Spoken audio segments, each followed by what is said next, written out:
You know, when you think about it, sometimes weather is not just an event, it's a way of life. Just a short while ago, photographer Austin Anderson and I were walking out here, and we heard a boom of thunder, sea breeze thunderstorms. During the summer, it seems to happen every single afternoon. It is a way of life. Unfortunately, another way of life that you often have to contend with in Florida, tropical systems, including dangerous hurricanes. And that is certainly what has gone through much of the region. I'm Reynolds Wolf, and I'm coming to you from Perry, Florida, and this is the location where we happen to stay as the storm came marching on through. Power's out, no running water, hole in the far roof right over the bedroom where I was sleeping. But the reason why I bring it up is because this is not just a smidge of things. This is pretty much common throughout much of the region. A lot of people have got structural damage. You got businesses that at this time that are not able to open. They don't have power at this time. But I'm telling you, power is coming on back in a very, very big way. And the cleanup they've done here is just extraordinary. So very, very impressive to see so many people coming together and really just get after it. And they are making it better step by step. Back to you, Felicia. Of course, when you think of Florida, you think of those big, beautiful trees, the Spanish moss, Reynolds. So lots to clean up.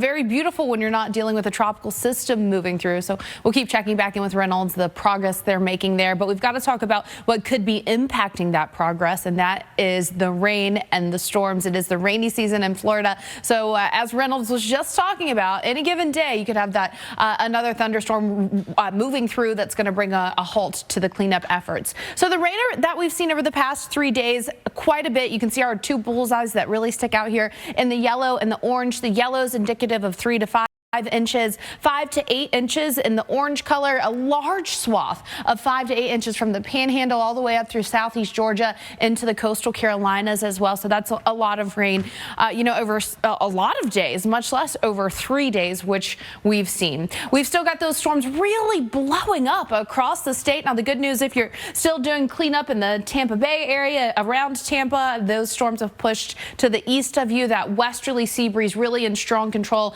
of our weather pattern there right now. You can see some storms moving in around the Big Bend. We'll get a little bit of a break here or there, on and off, but by and large, we're still going to see those storms moving across the state, and they are tropical downpours in every sense of the form. Heavy rain coming along with these.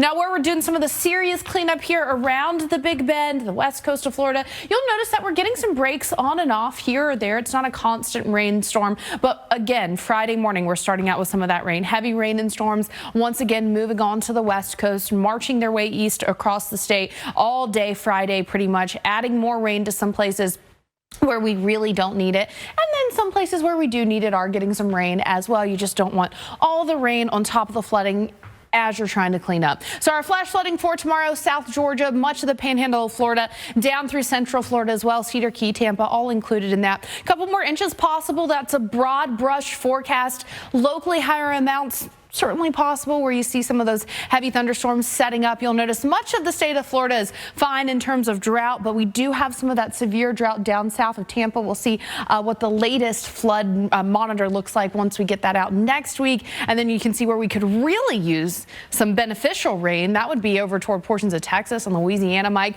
I think a lot of people are just hoping it doesn't happen to come during our Labor Day weekend festivities. Yeah, for sure. So let's talk about that forecast and what it may hold for you. Does it bring some sunshine?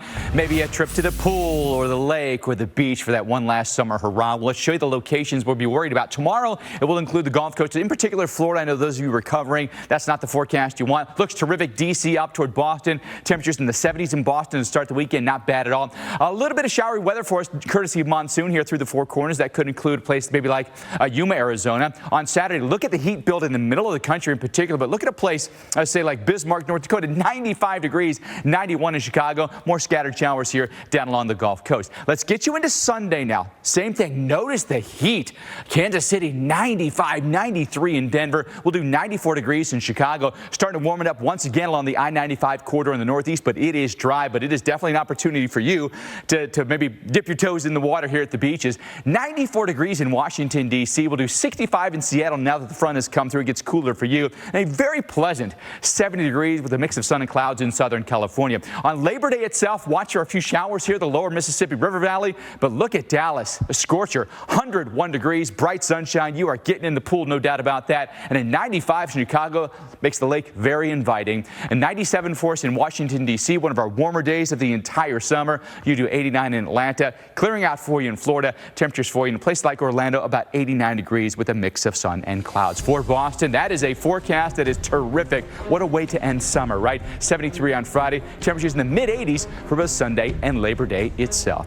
We hope you can stick around. Storm Center coming up after Weather Underground at 5 o'clock Eastern.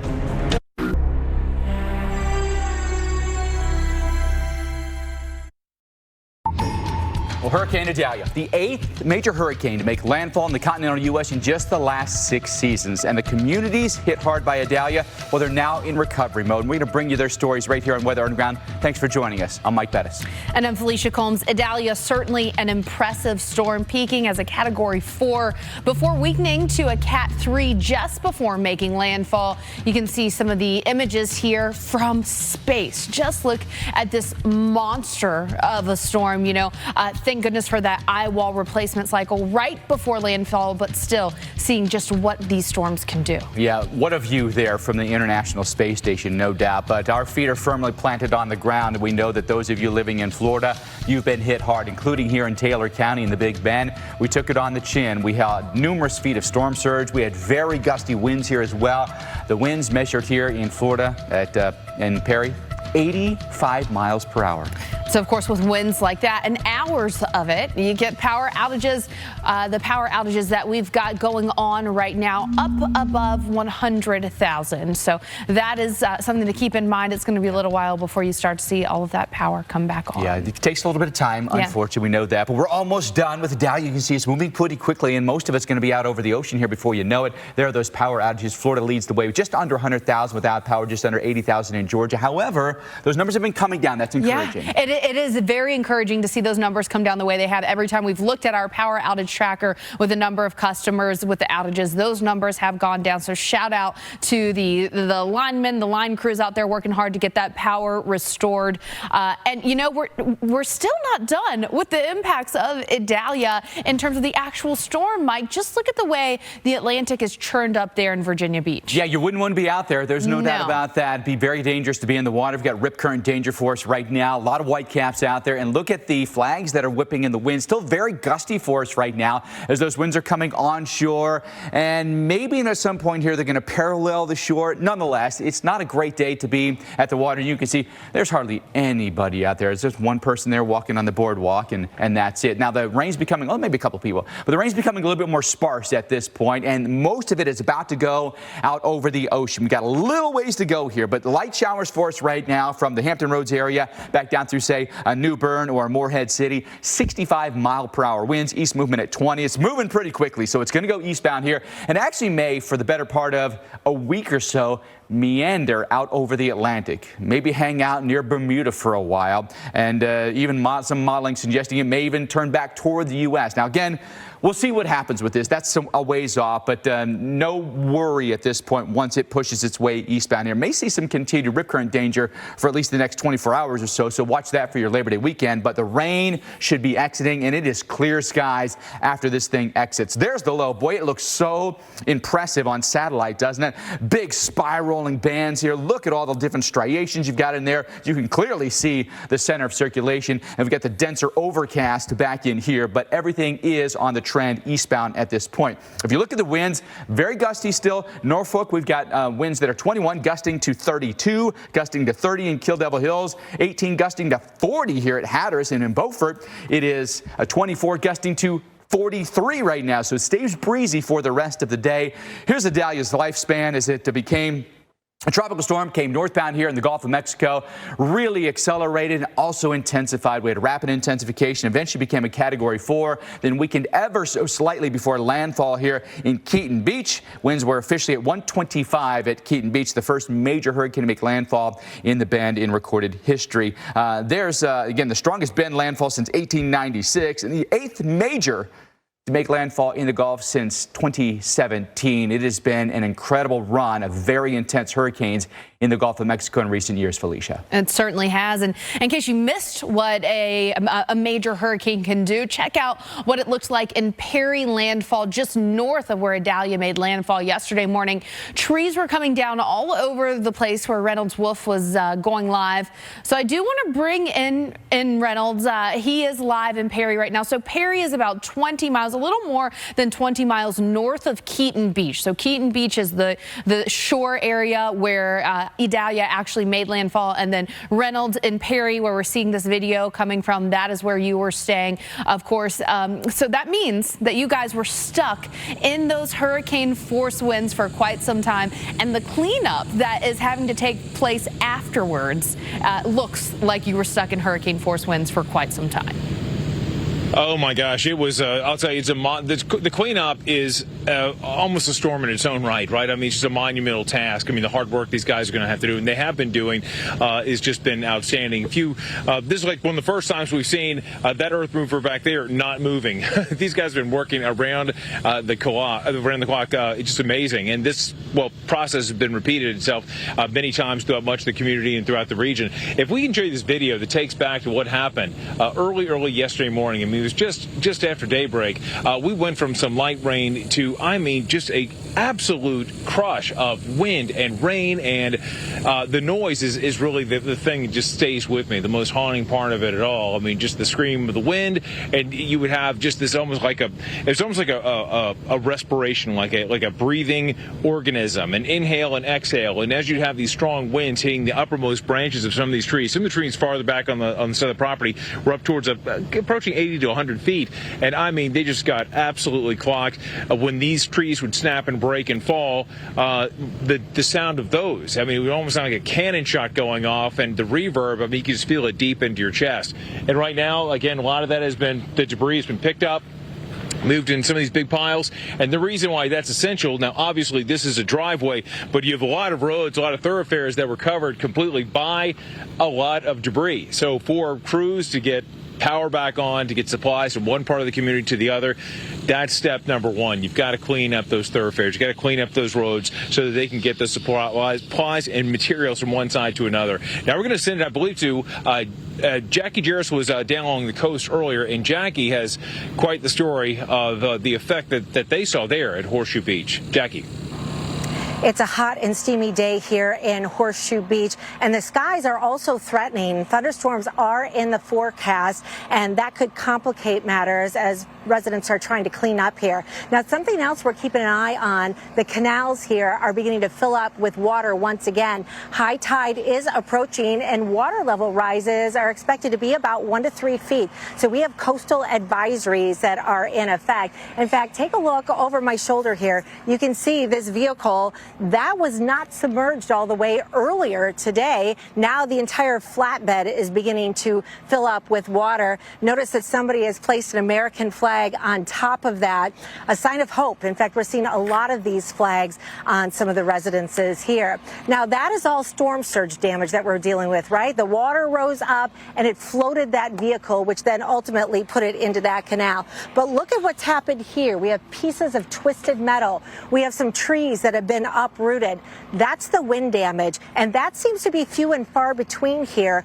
It's mostly a surge problem. Now, residents have come in and they have been here throughout the day today trying to salvage whatever they can. The Brown family lives in this bright green home that you can see across the street. Everything that was beneath those pillars has been damaged. Everything above it is doing okay on that higher ground. And that's really been the key here.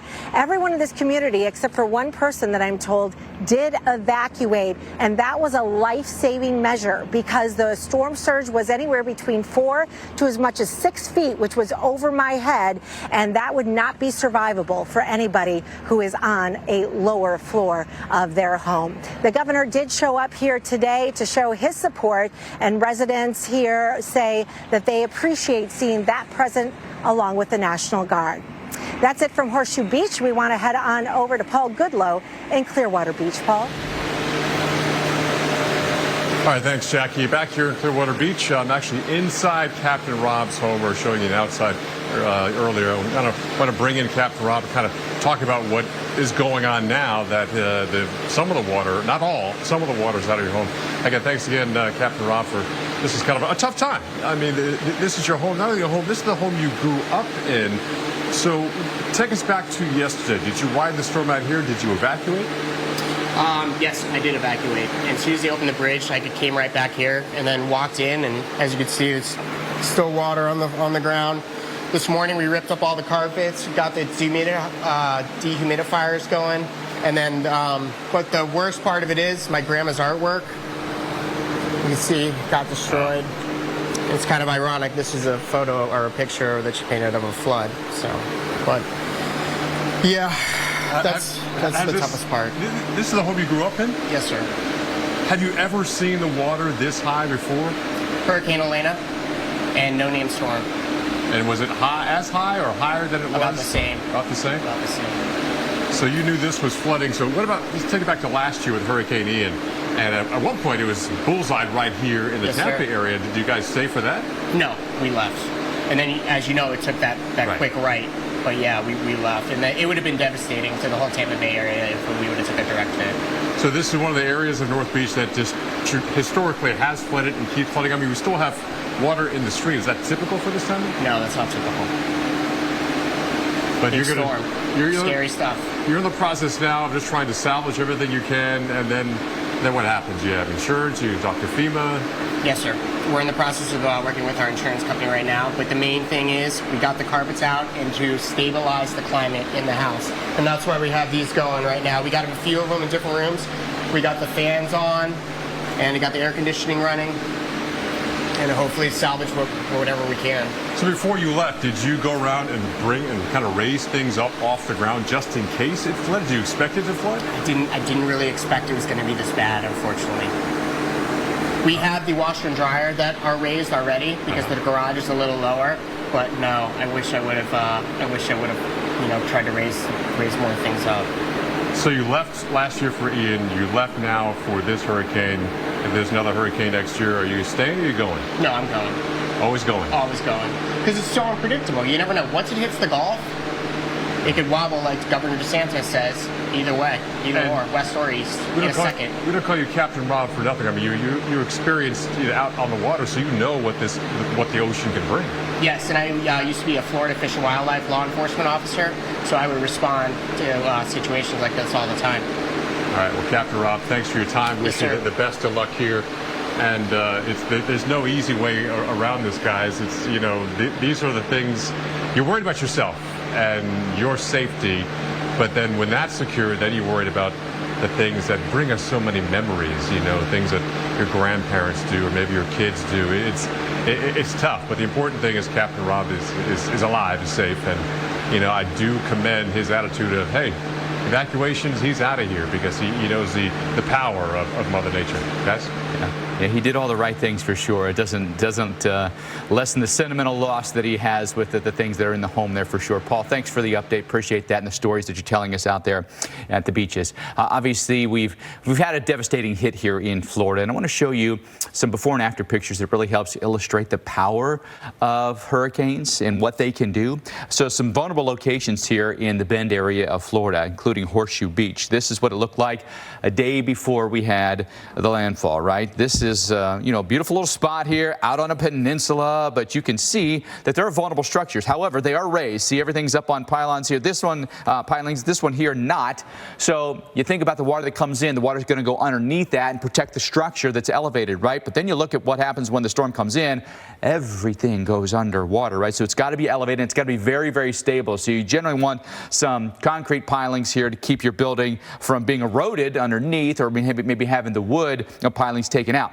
This is a look earlier this year, a place like Crystal River. You've got these little canals everywhere. Water's everywhere you look, right? And so if you've got an elevated building, much better shape than if you don't, because look at what happened when the water came in.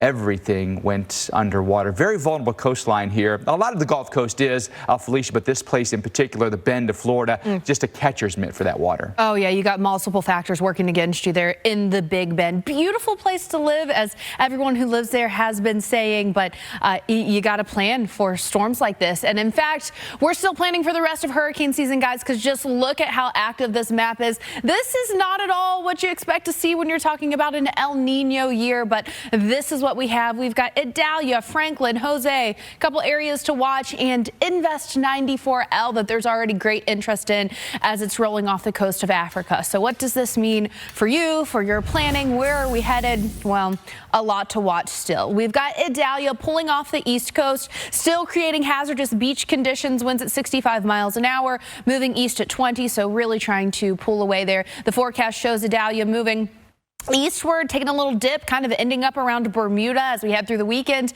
and then turning to the north and maybe a westward turn. That's something we're going to watch in the coming days. Certainly, I know a lot of people interested in that. Now, in terms of our tropical season so far, we are, of course, at the end of August, heading into September, and things really didn't start to fire up heavily until August. With that, we have seen the accumulated cyclone energy. We're above average, so that takes kind of all the energy that the hurricanes create, and it puts an average amount on that. We are above average thus far, and we still have a little over 70% of the season left. So I want you to watch. Here's Idalia. It's hanging out kind of near Bermuda as we head through the weekend. This is the American model that you're looking at. You can notice a couple different areas of spin. American model turning it back toward the northeast as we head through late next week. Now, everyone just take a deep breath. We've still got a lot to watch, but I will tell you that the European model has a very similar situation with Idalia as we head into late next week. Couple different areas of spin that we're watching with both of these long-range models, and still a lot of hurricane season left to go. We've got more coming up after the break. It's Macy's Labor Day sale with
of the Weather Channel, now available to everyone. This is epic!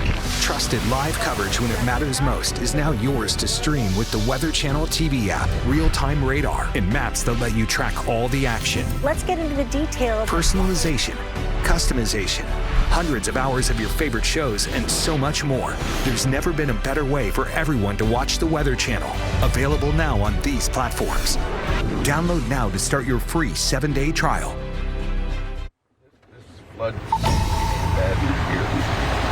Welcome back to the Weather Channel. Meteorologist Paul Goodlow. We're taking a little tour here on the North Beach area in Clearwater Beach, thanks to our driver, Larry here, a local resident. Show us. It says that this area, you know, it is flood prone. It floods a lot, but we see some of the debris here. We got Ben trailing the camera, and we kind of show where we're going there, Ben. You can see Clint's head there, audio guy. We don't get the pictures out here just by magic. We have our hardworking crews here. And, you know, this part of the neighborhood, right now it's dry, but you can see where some of the debris is on the lawn. So, Larry, did you have water over here, too? Because we were driving down here yesterday. There's a lot of water all around here. This whole road was flooded all the way up here. Were there parts of North Beach that didn't have any water, the little higher parts than others? Yes. And you guys are kind of right between, what? You got the bay on one side, and you got the Gulf on the other? So, right here, this public access, that's where the bay is. Bay, okay, right through there. So we get all of this water here. These guys had 3-4 feet of water last night. Oh, yeah, you can see here on the other side, Ben, you see on the curb, you got some carpets there.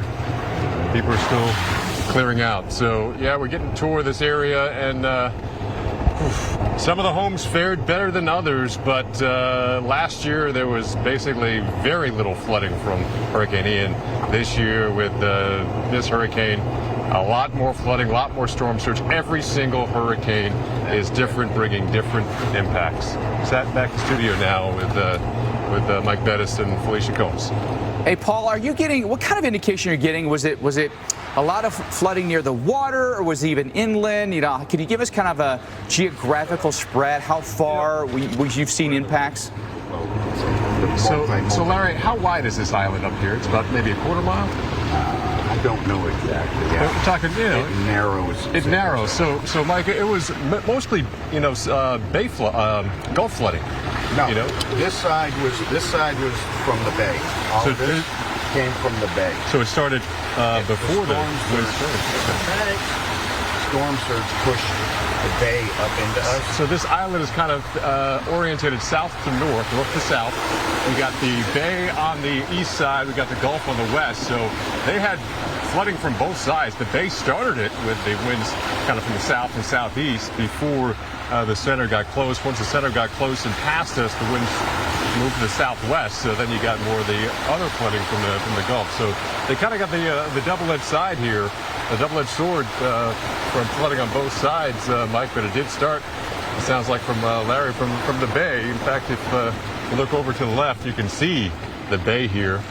So it's a beautiful part of Florida, but it's a barrier island. You got a lot of water everywhere. Mike? Yeah, it makes sense that it still remains. Paul, thank you very much. Great tour. Appreciate the update there for us. We know that we've had some really heavy rain, so if you got surge flooding, you had issues. If you had really heavy downpours, you had issues with flooding. So it can get you from two different ways, from below and above, right? You take a look at the last 3 days, you can follow where the track of this really was. It really followed through through parts of the Panhandle, the Bend there, and then through Georgia and the Carolinas. A lot of the heavy rain was on the north and west side of the eye itself. A few scattered thunderstorms for us today through the peninsula, wrapping back through the Panhandle as well. So anyone doing recovery today has to dodge that as well. Some of these sea breeze thunderstorms that have popped up for us today. The Gulf area could remain relatively active for probably the next 2 days at least. I think the second half of your holiday weekend gets a little bit drier for us, but going through it today, some scattered storms. We'll see them refire again tomorrow, as the Gulf is a little unstable right now. The pattern will change though going into Sunday and then Monday, Labor Day itself. But just something to keep an eye on here as we go through the holiday. As far as flooding concerns, there's already water, as we can see in some places like Paul was showing us. So there is reason to believe with some heavier downpours that you might have a possibility of additional flooding or water rises because of that. And in pockets, 2 to 3 inches of rain is possible. More of that from, say, Apalachicola to Pensacola back toward Mobile. So still some concerns remain for us here, Felicia, but over time, especially Sunday into Labor Day, the weather should improve here. I think that's what a lot of people are wanting to hear. Although I will tell you, if you're starting to kick off your weekend anytime soon, we are dealing with high rip current risks up and down that East Coast. And when we talk about tropical systems, since 2013, flooding has been the leading cause of fatalities with hurricanes. But just behind that, you see it, surf. People don't realize how rough the water is once the storm has pulled out. Once it seems like the weather is over, they get in the water and then they get in trouble. You can see some of the wave heights that we're still seeing from Idalia. We're talking about double-digit wave heights up and down the Outer Banks, down towards, say, Myrtle Beach. You're still seeing an increase in your sea surface levels. High risk of rip currents as well for the Outer Banks, for much of Florida, for Myrtle Beach. You're all included in that. So make sure if you're swimming that you're swimming safely. Rise and shine. But you see the waves now kind of lashing at here, so that's that push of the water. We're talking well over a 3.5-foot surge. And now we're seeing the water rapidly rise. We've had to retreat from where we were before. So what we're seeing is this right here, the storm surge. The waves are just free to roll in. Good guys. Oh my God. Oh my God. South Georgia and Valdosta, Georgia is under the gun right now. Power outage numbers are mounting here. The rain is intense. We're not only under a hurricane warning, but also a flash flood warning. Absolutely incredible amounts of water, but we've got some roof damage. All right, let's show the roof here. About 2 doors down, 3 doors down. You can see it flapping around. It's a tin roof, and there it goes. Big gust coming through. Notice a lot of the water falling from the heavens. It comes down, catches the uppermost branches, and goodness sakes. This is the reality in Perry, Florida. Still intense conditions as that eye wall pushes past Valdosta. These are some of the worst winds we've seen. 6.9 feet. Record surge here in the Cedar Key area at 6.9 feet. And you have an evacuation order. This is why they give it, because even though you might ride this out, as far as you can look, there's no way to get out. Those are the live reports from our crews in the field getting you through Hurricane Idalia. It goes down in the record books, the first major hurricane to make landfall in Florida's Big Bend. We've got all the stories for you straight ahead. Thanks for being with us here for continuing coverage. I'm Mike Bettis. That's right. Now I'm Felicia Combs. Idalia brought record storm surge to coastal communities along Florida's west coast, in addition to the damaging winds that knocked out power to hundreds of thousands of customers at its peak, and still many are without power. They are. Let's get you to Clearwater Beach, Florida right now. Our Paul Goodlow is there. Paul, this is such a cool part of Florida, right? Like, it's a really cool beach town, no doubt about that, but they're reeling today. Yeah, and the good news is we're seeing this water starting to go down a little bit. In fact, maybe an hour or so ago, I was actually standing in water. Now we're starting to see dry, or not dry, but pavement that's not submerged with water here. Some of this is evaporating because I got to tell you what, it's a steamy day, close to 80 degrees. That is air you can wear. We are wearing it. There's a little bit of a breeze, thank goodness. But unfortunately, the water was a lot higher, perhaps up to maybe about my knee or even above my knee into these homes with about a foot of water. We were talking to Captain Rob earlier. He's doing his best to now salvage some family heirlooms as well. And there are even some restoration crews kind of spattered throughout this neighborhood doing what they can do to help these homeowners get their homes back to normal. It's going to be a long process. Earlier we talked to one man who is working for a restoration crew, Esteban Suarez, about what they are doing to help people recover from this flooding. When residents call us, we ask questions. We get out there as soon as possible. Our response rate, 12 to 24 hours, depending where my crew is. Our first step is go in and extract any water. Any water that's sitting out there, we got to get it out. Second from that, we use thermal imaging, we use proctometers and any different software and machineries that we can to determine the state of the house. From there, we set goals, and it's just a matter of time to dry it out. There's no way to expedite it, but just a matter of time and get fans and dehumidifiers out there. Yeah, time and drier air, drier weather. That's some of the carpet and other things they had to pull out of that home here. Now it's just a matter of keeping that air moving, getting drier air in there, get the moisture out. He did tell me that there's some good plaster walls in here, and plaster walls, well, they're not as vulnerable as, say, the regular, what's it called? What's the drywall? Thank you. The drywall that a lot of more modern homes are built with. So, that's one dash for old homes that they can withstand this. And unfortunately, this area has flooded before, but in about this bad. So it's never a good time to have a flood. Never, ever. Reynolds, well, they had mainly flooding here, some wind, but you guys had everything, the heavy rain, but also the winds. And I was watching you yesterday, and that sound of wood breaking as those huge old trees, beautiful trees, were snapping all around you. It's one of the scariest sounds out there. It's pretty incredible, and I mean, it just it rattles your entire body. You feel just rattling you completely. What was weird too is yesterday there was a moment with all the darkness, the wind, and the craziness where we went from really dark gray skies to brightness as we were experiencing part of the eye just illuminating. But now we've got more open sky and a much better day, at least weather-wise. Coverage continues right here on the Weather Channel. We see you on the other side of this commercial break. We'll see you in a few, but certainly a busy day. Check it out.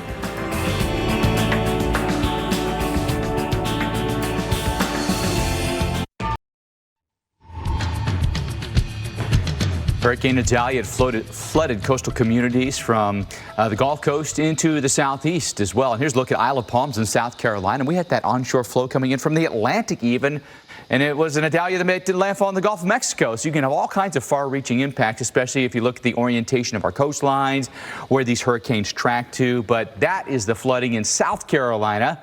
2 states away from where the hurricane made landfall. We often know the hurricanes can have far-reaching impacts, and we want to, kind of recap what's happened here and take you to some of the locations that have been hard hit, unfortunately. We know that some of those spots are still potentially underwater. If you look at where Idalia is right now, it's off the coast. We still have some lingering showers for us here in eastern North Carolina. A little bit of rain left for you here in places like Virginia Beach as well. A little breezy for us. You can see the camera there down below me where it's a little wet for us right now, and those flags are whipping in the wind.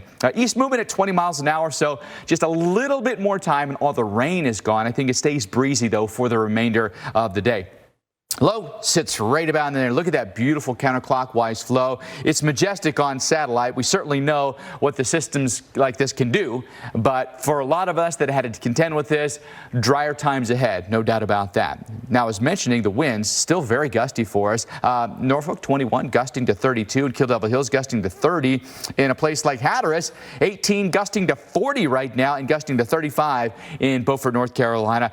Closer toward the water and closer to the low itself, that's where you have the higher winds, but again, gradually those begin to back down as the storm moves pretty quickly off to the east. It may actually hang out for quite some time, maybe around Bermuda, and even shift back toward the U.S. slightly. We'll talk about what that could mean in your forecast coming up a little bit later, but it rapidly intensified when it came up into the Gulf of Mexico. Went from a tropical depression to category 4 in about a day and a half time here, and then weakened just ever so slightly before making that landfall in Keaton Beach, the first major hurricane landfall in Appalachia Bay here in recorded history. So there are the stats for the landfall, the strongest Big Bend landfall since 1896 and the 8th major to happen in the Gulf of Mexico in the last 6 seasons. Now, we know one of the places that was hard hit near that eye was Horseshoe Beach, Florida. Our Charles Peak is there now live, and Charles has his drone up. He's going to talk to us right now. Charles, tell us about what you've seen on the ground and what you've seen when you've put your drone in the air as well there in Horseshoe Beach. Well, as you can see there, Mike, you've got vehicles in the canal here that got washed in the canal. And right along here, there's a series of canals that are here and roads that go in between them. And you can just see as we fly along, as the water came up along these canals and literally the surge just took away and destroyed everything in its path. And you can see the widespread devastation here. And it's just amazing. I mean, buildings completely destroyed, vehicles in the water, and it's not just in one canal. You can see it canal after canal here, and then in some of them it's a little further away from the water, but you just can see much of the debris where things were torn up, and now it's sitting in the water there. Just devastating here of what you see, and to think, Mike, that wood there is very probably somebody's home. Mm-hmm. Somebody lived there. And, it's just heartbreaking to see this situation right now. Hey, Charles, Felicia here. Nice talking to you. These images that you're giving us are just, just so heartbreaking. Now, we are seeing some homes still standing, some homes that have been completely demolished. Have you talked to anyone that stayed and maybe rode out the storm and have been able to tell you about what that was like, or did most people leave? I don't know the answer to that, Felicia. I've just gotten back on scene here. I was at Cedar Key before, and so I haven't talked to a resident here. I did hear Jackie talk about that early, that they were happy that most people did heed the warning and evacuate. I do know there were some water rescues ongoing when the search and rescue teams got in here, but so obviously not everybody left, but it does look like that most people did. We look at some of these pictures, like the one you've got right there, Charles, like that home right in the center of your screen. Was that on pilings or was it not? How did it end up in the intersection? Do you know? I don't know that, Mike. As you can see, a lot of these homes are lifted. Most of them, have effectively 1/4 below them. That is sort of designed. Maybe they have breakaway walls. They're designed to be in a flood situation. And then the second and sometimes third story is the living quarters. So I'm going to assume that's the case, and maybe it just had enough wave action on top of the surge that it took it off its pilings, but I don't know specifically the answer to that. Mike, I do want to point out one other thing, and I was just talking, the American Red Cross is already here. I was talking, they got a van here. They're passing out meals to the people. They're going to have hot meals tomorrow. And he was talking about they literally drove him and his partner all the way down from Connecticut to be here to help these fine people in Florida. And it's always encouraging to see how people helping people in this disastrous situation. Yeah, some of the fine work that they do and the unselfish nature of these folks when they go to these disaster locations. Charles, mesmerizing to see what has happened there. Appreciate the view from above and great to talk to you. And we've got more coverage when we come back on the Weather Channel.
Well, welcome back, everyone. We want to rejoin our Charles Peak, who is giving us some aerial views from Horseshoe Beach here in Florida and some of the devastation that we're seeing. Charles, appreciate you staying with us here and noticing this particular home here off of 8th Avenue.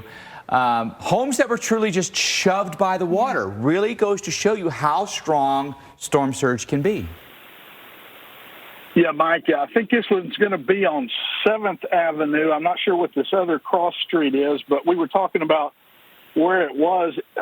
It almost looks like it might have been on this corner because I'm going to pull back and you can see the water's right there.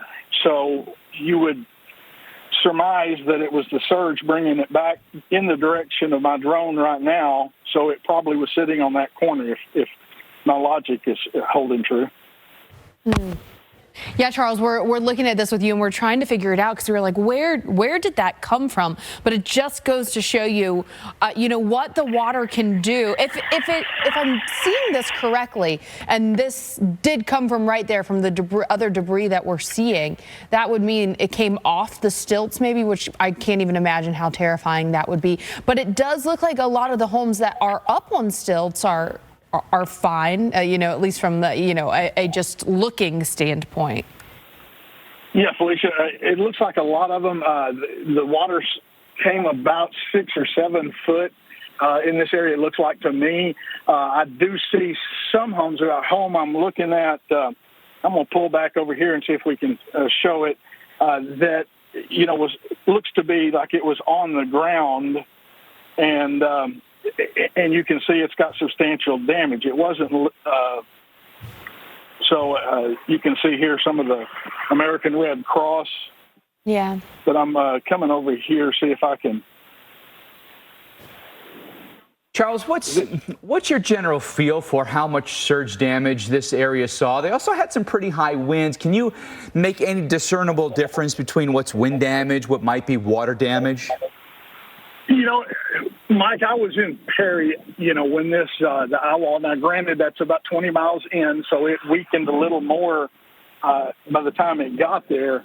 But it looks, we have tree down, some power lines down, but some of the power lines are here in town still standing. So I feel like the majority of this damage came from the surge. We talk a lot how devastating the surge waters can be, and at least from here, that looks to me like what most of it is, other than, the tree damage. I'm going to see if I can zoom in here for you, little Mike. And you can see this house looks to was on the ground. I can see a skirt around it next to a carport on the other side. I can't show it to you, but you can see it was literally, it's washed off its foundation, you know, and probably have to be completely rebuilt. But then right next to it is a home that is on stilts. And you can see, at least to my perspective, it doesn't look like much was done damage-wise to the living quarters of this one. Charles, you know, we're looking at your shot there, and this is, if you're living here, you're on the water. You've got the inlets coming in that I imagine people have their boats sitting right behind their homes. They're on the inlet to take it out into the open water. Has all of the flooding pretty much receded now, or there's still some areas around Horseshoe Beach getting into there that are still flooded? I did not run across any flooded areas as I was getting into here. You can see this canal that's right here, and I've got, they're still obviously doing a lot of work, equipment going by. I apologize for that. But you can see even just this canal, how the water is back in the canal. Now, I don't know, not being from here, is that a little higher than normal? But, you know, there's not any flood situations. The water, I know yesterday they were still keeping even media out earlier in the day, because there was still roads that were flooded, but as you can look, it doesn't look that way now. Charles, we really appreciate you showing us these really remarkable images. Kind of gives you a really good lay of the land of a place like Horseshoe Beach. You see some homes that were not on stilts, some that are highly elevated. Yeah. We saw some homes there that must be 12 or 15 feet off the ground. They're really up, but the homes that were low, obviously when they had the surge that they had some significant damage, or they've been literally moved. Yeah, when you're talking about canals of water that are basically like streets, almost like streets would be in other neighborhoods, you have water rising all around you for some of these homes. All right, we're going to have more when we come back. Hope you can stay with us.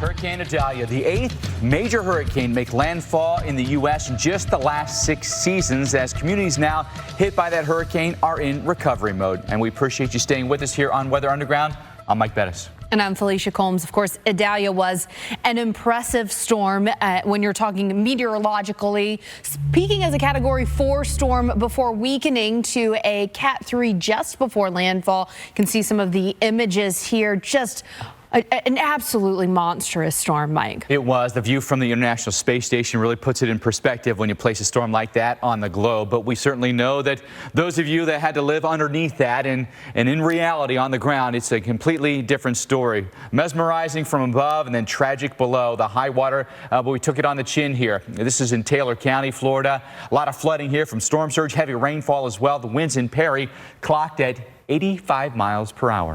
And you know, when you're talking about winds like that and hours of at least tropical storm force winds, you're going to have some power outages. And that we do have. Up over 100,000 power outages in Florida, Georgia, still up over 77,000. North Carolina, South Carolina. Every time we look, that number comes down, though. So that is good news. At least we're making some progress there. We are indeed. Well, we know in recent years, Florida has been hit hard by hurricanes. We've had Ian and Michael and Irma and now Idalia. And earlier today, our Jim Cantore got a chance to talk with Florida Governor Ron DeSantis, an exclusive one-on-one interview. Take a listen. Yeah, we got a chance to talk to the governor today about, well, what he sees. I told him we have to stop meeting like this with these disasters. Let me tell you this, though, because you guys are there and you follow this. This was a good forecast. I mean, I think Ian, there was a lot of bobbling around. Right. I remember being Sunday, you know, Ian hit on a Wednesday just like this hit on a Wednesday. I remember that Sunday for Ian, we were looking at Cedar Key potentially, right, and it kept being reevaluated south. To the south, right. This one was pretty much within about a 50-mile radius on the Big Bend. That had been locked in for 72, 96 hours in advance. And I think that because the forecast ended up being these people here, they did take precautions. I mean, people got off the island.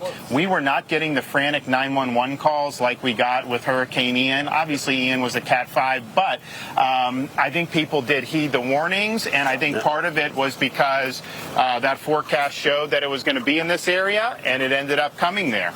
Because of your decisions, especially around COVID, but keeping the state open, your population grew by leaps and bounds. As a matter of fact, Kevin was on the air with us telling us, what, 1,100 a day? Yep. Kevin, I think you were getting in. But, you know, here's the deal. Now we have insurance companies pulling out. 4 of them, 4 major ones.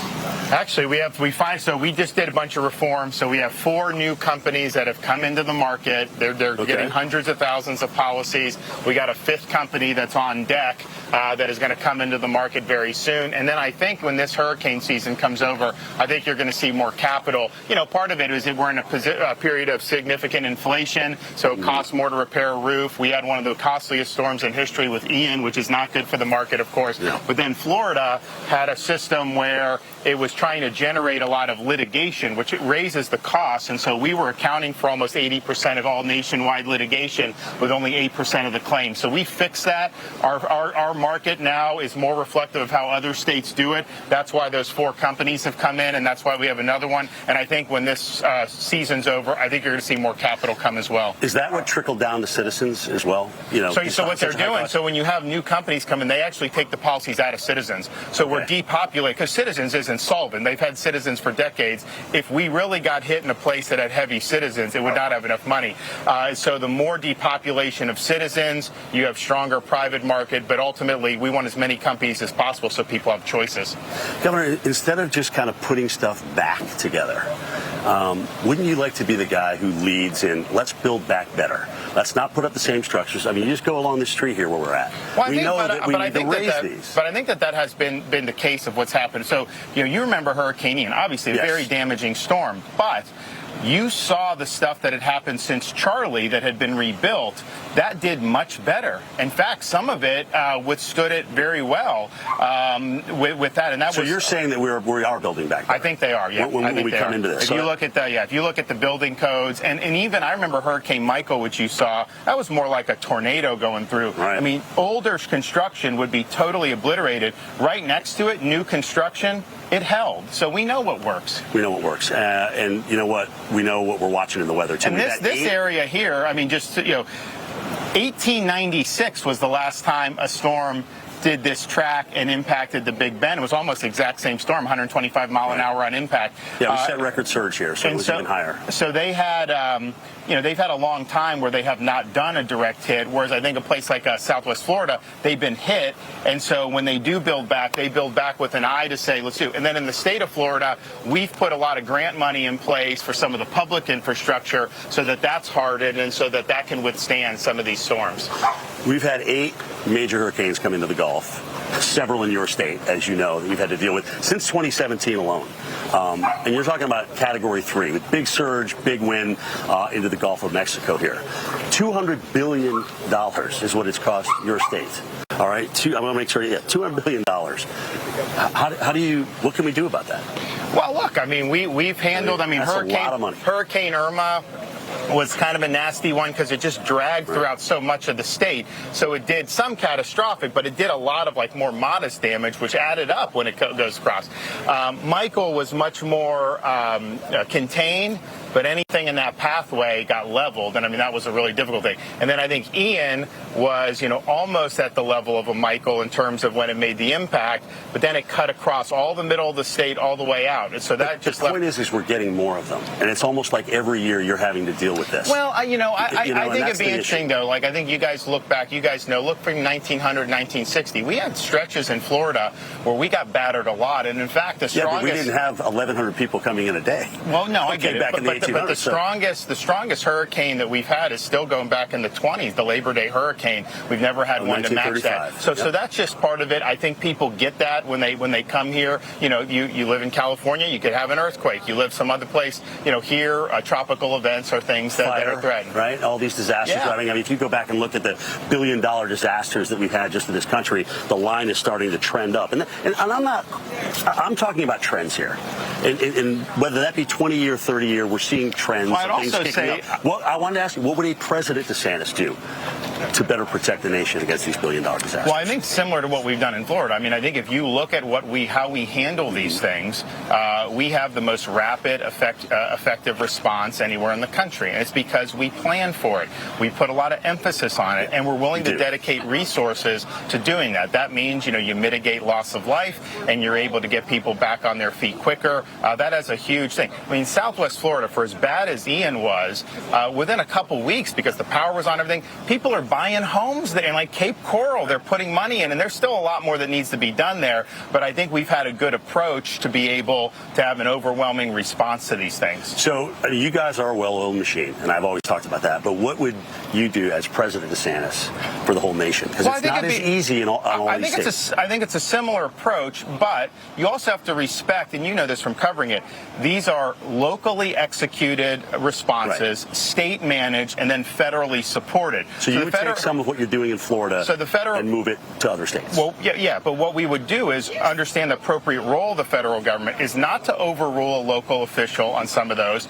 We provide the necessary support. I do think we'd be able to provide some good expertise with some of these because, I'd be coming in as a governor that, as a president, has more experience in dealing with this than anyone that we've had in recent history. So that'll be important. Is there anything that you took as a lesson from Ian that says, okay, you know what, we can help these folks out even faster from that? We learned this. So it remains to be seen because we're still surveying the damage. But one of the things we did in Ian was we took over our own housing mission. Usually that had been waited for FEMA. Now FEMA has done stuff. So what we did is, we were putting the RVs right on their front lawn rather than have them in a hotel for 6 months or rather than have them in an RV village, which is not what most people want. No. You're right there on the property and be able to do that. So we just stepped up and filled that void. I think some of this area, here you have some stuff. We'll see what can be opened or not, but there aren't a lot of hotels in Taylor, Levy, Dixie, some of those areas, and so you can't just put people in a hotel. So I think a housing mission is going to be something that we're going to need to do. We have good experience of taking that on Ian, and I think we can roll that in if the need is there. Well, everybody's watching Florida. They're obviously concerned about this. This was a national news story for the last several days. What can folks at home watching us do to help Florida? We actually have a disaster relief fund, Florida Disaster Fund.org. We did over $60 million for Hurricane Ian, and so that was doing things like helping teachers because you have the people that your community depends on. They have to be there with the kids, or the first responders have to be there helping the rest of us. Some of their homes got destroyed too. So we were able to come up and we helped teachers, we helped police officers, we helped firefighters, we helped other folks who had needs. A government bureaucracy is not going to be able to solve every problem. There's going to be things that need to be done. So this disaster fund, they've already had a couple $1 million come in. We'll end up more, and then this way, targeted relief that's flexible for people in these areas. Governor, I know you got a busy day. Hey, thanks for taking the time to talk to us. Thanks so much. Yeah, appreciate it. Appreciate what you guys do. Thank you. Talk to you. All right. We certainly know that Idalia has taken a heavy toll in some locations, including there in places like Cedar Key. But good to hear some talk from the governor about what they might be able to do to help people along. Certainly, we're at the end of Idalia at this point as it's moving off the coast of North Carolina at this point. A few more hours of some rain, and this thing should be out of our hair here. A little breezy for the rest of the day, however, even if it gets dry for us. 65-mile-per-hour winds, easterly movement about 20 miles per hour. A few areas here will still deal with some showers. That could include maybe around Virginia Beach and New Bern here, out toward Kill Devil Hills, Nags Head, Hatteras, maybe a Morehead City as well. There's that low that's spinning right in here. The movement certainly does take it in this direction. That's a good thing. It's going to take it away from the U.S. coastline. I would be wary, though, of getting in the water right away. I don't think it'll be clear of the rip current danger till maybe sometime the end of the holiday weekend. Sunday and Monday might be better beach days for you than tomorrow or Saturday. Pretty gusty winds right now in Kill Devil Hills, 17 gusting to 30, Hatteras 16 gusting to 33, and in Beaufort, North Carolina, 17 gusting to 44. So the rain will end shortly here, Felicia. Sprinkles for maybe the next hour or two, but the winds will probably stay gusty for the rest of the day. Yeah, those gusty winds sticking around even as Idalia moves away from the coast. Thanks so much, Mike. Let's bring in now, though, meteorologist Paul Goodlow, where he's been taking a look at some of the communities around the Clearwater neighborhood that are cleaning up from some of that flooding that they've seen. Paul, it's still so shocking to some people, the amount of water that we saw around Clearwater, even though the forecast was for storm surge. Yeah, the storm surge. We had the storm surge here where I'm standing. We had plenty of water. You see more people's homes, memories, furniture now on the curb. And let's talk to this homeowner because we were watching him bring some of the stuff out. It's a beautiful home here. He also told us that this is basically the lowest part of the island here on Clearwater Beach, which is a barrier island. He says also it used to be a step here, but now a victim of all the flooding. Let's bring in, they go into his house. This is Scott Curtis. Welcome, guys. Scott, let's talk about this because you said this is the lowest part of the island. So did you know, I don't know how long you live here, have you ever had flooding here before? No, I think the storm of the century, 93, the prior owners had it. So, I mean, my insurance price is once every 30 years, so. And it flooded, It flooded. It got probably about 9 inches high. So baseboards and anything that's kind of in here. And so I've got dehumidifiers and all of these, all these fans going. And, you know, my daughter lost her toys, which I told her it's not a big deal. You know, toys are toys. So were you guys here when the water came in, or I mean, this is Zone A, this is the evacuation order zone? Yeah, so no, I've got a 5-year-old and a 7-year-old, and I've got another kid coming in 10 days. And so I knew that we had to kind of get off the island, but I really didn't expect this because it was so far off. And last year for Ian, I had everything on stilts, and everyone kind of made fun of me, and nothing happened to us. And then this year it was, it was 100 miles off, and then everything happened. Did you do any preparations before you guys? Oh yeah, I laid sandbags. So I laid sandbags in my garage. So I think the water, based on my garage, everything kind of got toppled. I think it was literally waves in my garage. I think it came through the garage in here. It came out of the back. I've got about a 2.5-foot water line in the back. It's almost up to my windows. First came home, what was going through your mind? What did you see? Well, so I'm talking to you, so this is the numb period. This is like the, hey, I got a lot of adrenaline, I'm going to get this thing knocked out. I thought it was like 50-50, but like when you walk in, you're like, I mean, there's really nothing, I mean, you're just like, it's like, where do you start? Where do you start? And you can't do anything. Yeah. So it's game over, right? Now, what about your wife and 2 kids? And your wife is 10 days. My wife's actually in Chicago. Hi, Laura. My wife's actually in Chicago. That's where she's from, and that's where we're having the baby. And then my kids are actually with my parents, who've been an incredible help. So they haven't come back here? No, they're not coming back.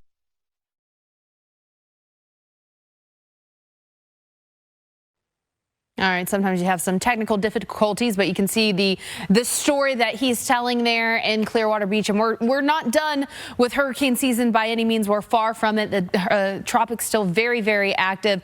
Not at all what we typically see around this time during El Nino, maybe in the Pacific, a little bit more active, not the Atlantic, but that's what we've got. We've got more than 70% of hurricane season still left to go. Hurricane season officially ends at the end of November, but of course we are far from that, typically seeing the busiest times during September and October. The latest on Idalia, 65 miles per hour, moving east at 20, so it's right now about 120 miles southeast of Cape Lookout, North Carolina, continuing to pull it out into the Atlantic. Lots of questions about this. Everyone's like, yeah, but did you see the model forecast? We're keeping an eye on it, guys. You can see the forecast here, taking it out toward near Bermuda as we head into the weekend. And yes, some of the long-range models loop it back toward the northeast as we head through next week. That's something we'll keep an eye on. We'll keep you updated on it. Of course, this far out, it's hard to tell what that system will end up doing. Now, the tropical season thus far really ramping up over the past month. And as we head through September, our statistical peak of hurricane season usually happens around September 10th, and we're already above average for that cyclone energy. We've got more coming up after the break.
The Weather Channel, now available to everyone. This is epic! Trusted live coverage when it matters most is now yours to stream with the Weather Channel TV app, real-time radar, and maps that let you track all the action. Let's get into the detail. Personalization, customization, hundreds of hours of your favorite shows, and so much more. There's never been a better way for everyone to watch the Weather Channel. Available now on these platforms. Download now to start your free 7-day trial. All right, welcome back, everyone, as we show you what still remains of Idalia and what it's done already. We'll take you back to our crews in the field here in just a moment for their live reports.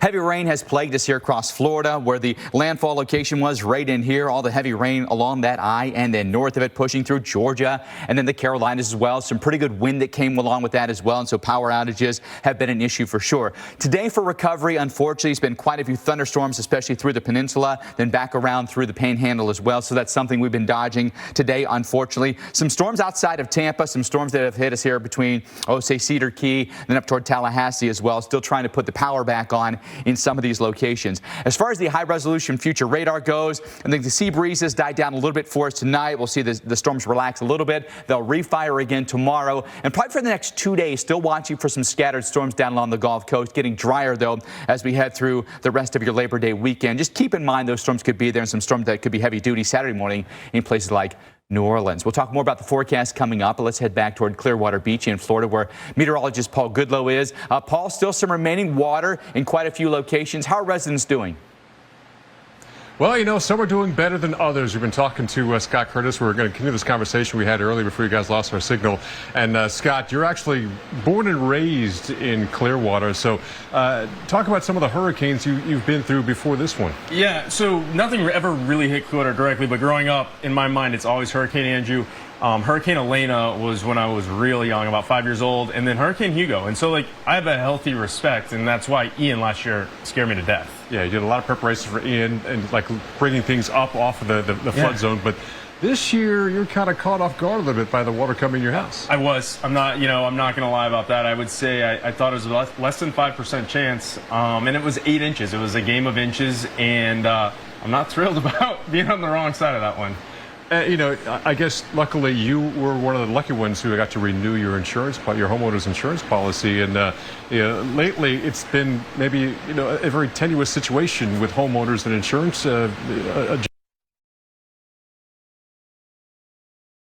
Problem. There's no doubt about it. I was very fortunate to have that happen and to get renewed, but it's not in a good place. I'm pretty sure you're kind of nervous about what happens when next year's renewal comes along.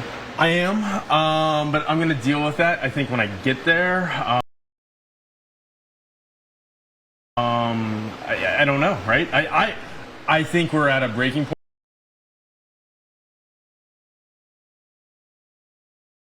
Sustainable.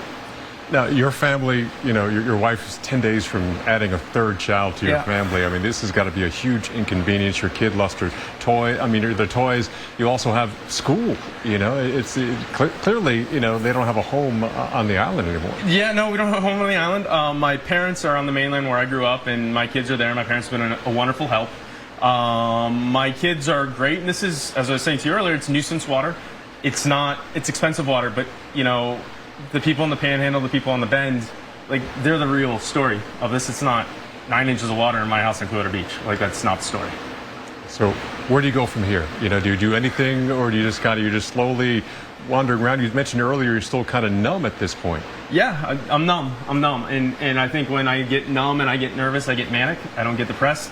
So while I've got the adrenaline and while I've got the energy, I'm just trying to clean up what I can. I've got vacuums, I got dehumidifiers. There's a lot of humidity here, and fans. I mean, that's it. All right, well, Scott Curtis, thank you for your time. Best of luck to you. And I'm so Can I add one thing? Sure. We have a cat. If anybody sees a black cat, it's been missing since the other day. Okay. Well, there are a lot of pet lovers here on the island, so yes. And you took care of it. It's kind of a stray. You took care of it. It would come around all the time. I'm sure others have a soft spot for the four-legged friends. Yes, and my wife wants to find that cat. So we'll find. All right. Scott Curtis, we'll keep the word out. Thank you. I appreciate it. Best of luck to you. So that's where we're at this stage where, you know, the good thing is people are realizing what the important things are. The lives, even the four-legged lives. And, you know, Scott and his family, they were not here.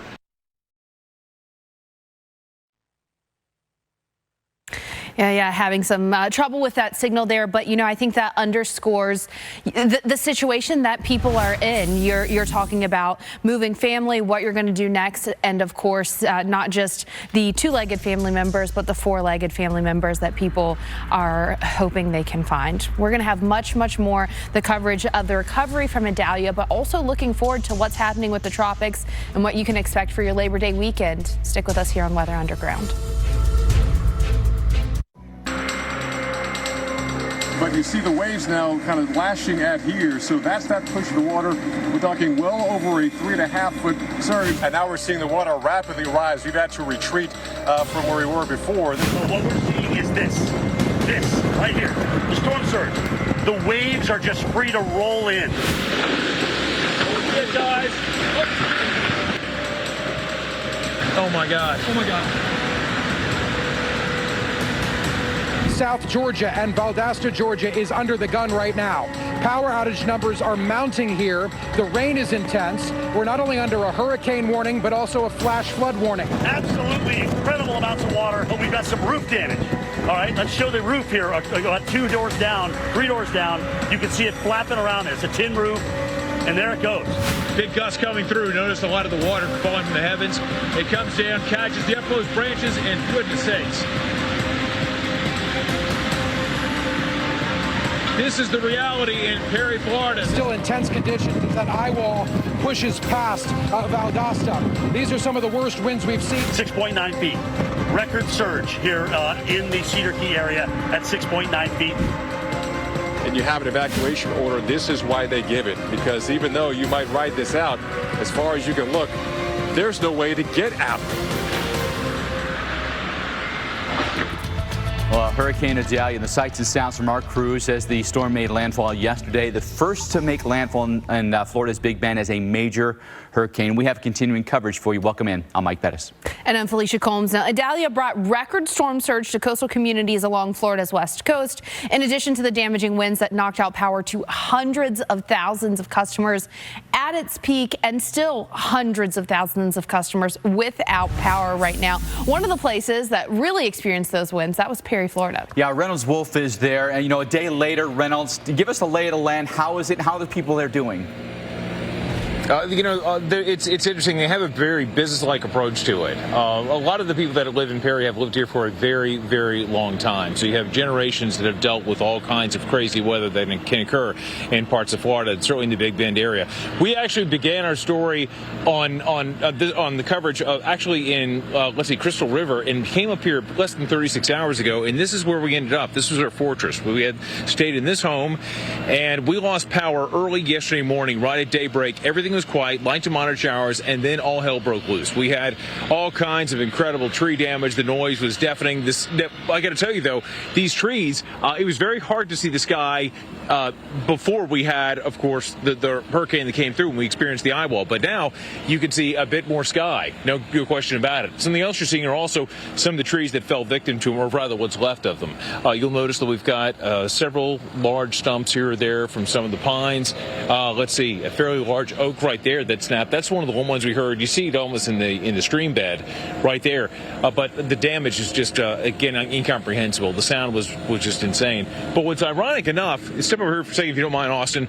Austin Anderson, our amazing photojournalist. Maybe we can get a shot of these horses, because during the height of the storm, every now and then, through these waves of just debris and water that would come through, we could spot these horses running across this pasture, back and forth and back and forth. Just incredible to see them. And now here they are, without a care in the world, just grazing on open pasture. In the background, the remains of shattered trees. Mike, let's send it back to you. Yeah, it's amazing to think of what the instincts of animals and how they react to weather maybe a little bit differently than us humans do. They're a little bit more intuitive and maybe a little less emotional, right? We'll show you what's left with Tropical Storm Idalia. It's off the coast of North Carolina right now. We're very close to ending any showers, and it's very light at this point. Still breezy though for us here, especially at the coastlines. Everything's pushing its way out here. You're going to see again maybe like a Virginia Beach down through Ocracoke or Hatteras, some light showers, but overall the system's moving quickly quickly eastbound at about 20 miles per hour. Still very impressive to look at on the satellite, no question about that. And the breezy conditions remain, including 33-mile-per-hour gusts in Hatteras. Right now, we've got 21-mile-per-hour winds in Beaufort, North Carolina, gusting to 38. And even in a place like Raleigh, still a little bit breezy for us, gusting to 22. But I think the winds are going to back down as we go through the rest of the day today. Tomorrow, maybe in the morning, breezy, but after that should turn drier and calmer for us. Idalia, what a history, developing between the Yucatan and Cuba, coming northbound through the Gulf of Mexico, going through the loop current, maximizing its intensity as a Category 4 before landfall, eventually making landfall as a Category 3 with 125-mile-per-hour winds near Keaton Beach, 7:45 yesterday morning. The strongest landfall in the Big Bend since 1896, and the first ever major hurricane to make landfall in Appalachia Bay. There, it's Category 3, 4, or 5, and the 8th major to make landfall in the Gulf of Mexico since 2017. I want to take you to Horseshoe Beach and an aerial view here. What happened with the wind and the surge in particular. This is a very surge-prone community. Our Charles Peak showing us the view for the drones here, and you can see the canals here, and the proximity to the Gulf of Mexico really made us susceptible. And there are homes that, if they weren't elevated, were basically moved or destroyed. And look at all the debris that you see, and then through the canals, these homes that were right on the canals. I mean, they're literally just feet away from the water. And you can see some buildings on the right there. All that remains is the roof. The whole structure itself was basically wiped out. Trees that have been taken down as a result. Some of these homes truly just collapsed under the weight of some of the water they had to deal with, and a lot of water that was pushing debris up through those canals. And so even if a home survived, maybe it's now digging out from debris from other parts of the community. Look at all that right there, and just the mess that has to be cleaned up now, not to mention all the debris that's in the water, the docks that have been moved, people that are boating community. You go out on your boat and then you head out into the Gulf of Mexico, and now you've got to, navigate your way through all this debris. It's all got to be picked up. So quite a job of cleanup to be done in a place like Horseshoe Beach, and of course it's going to take quite some time to do that.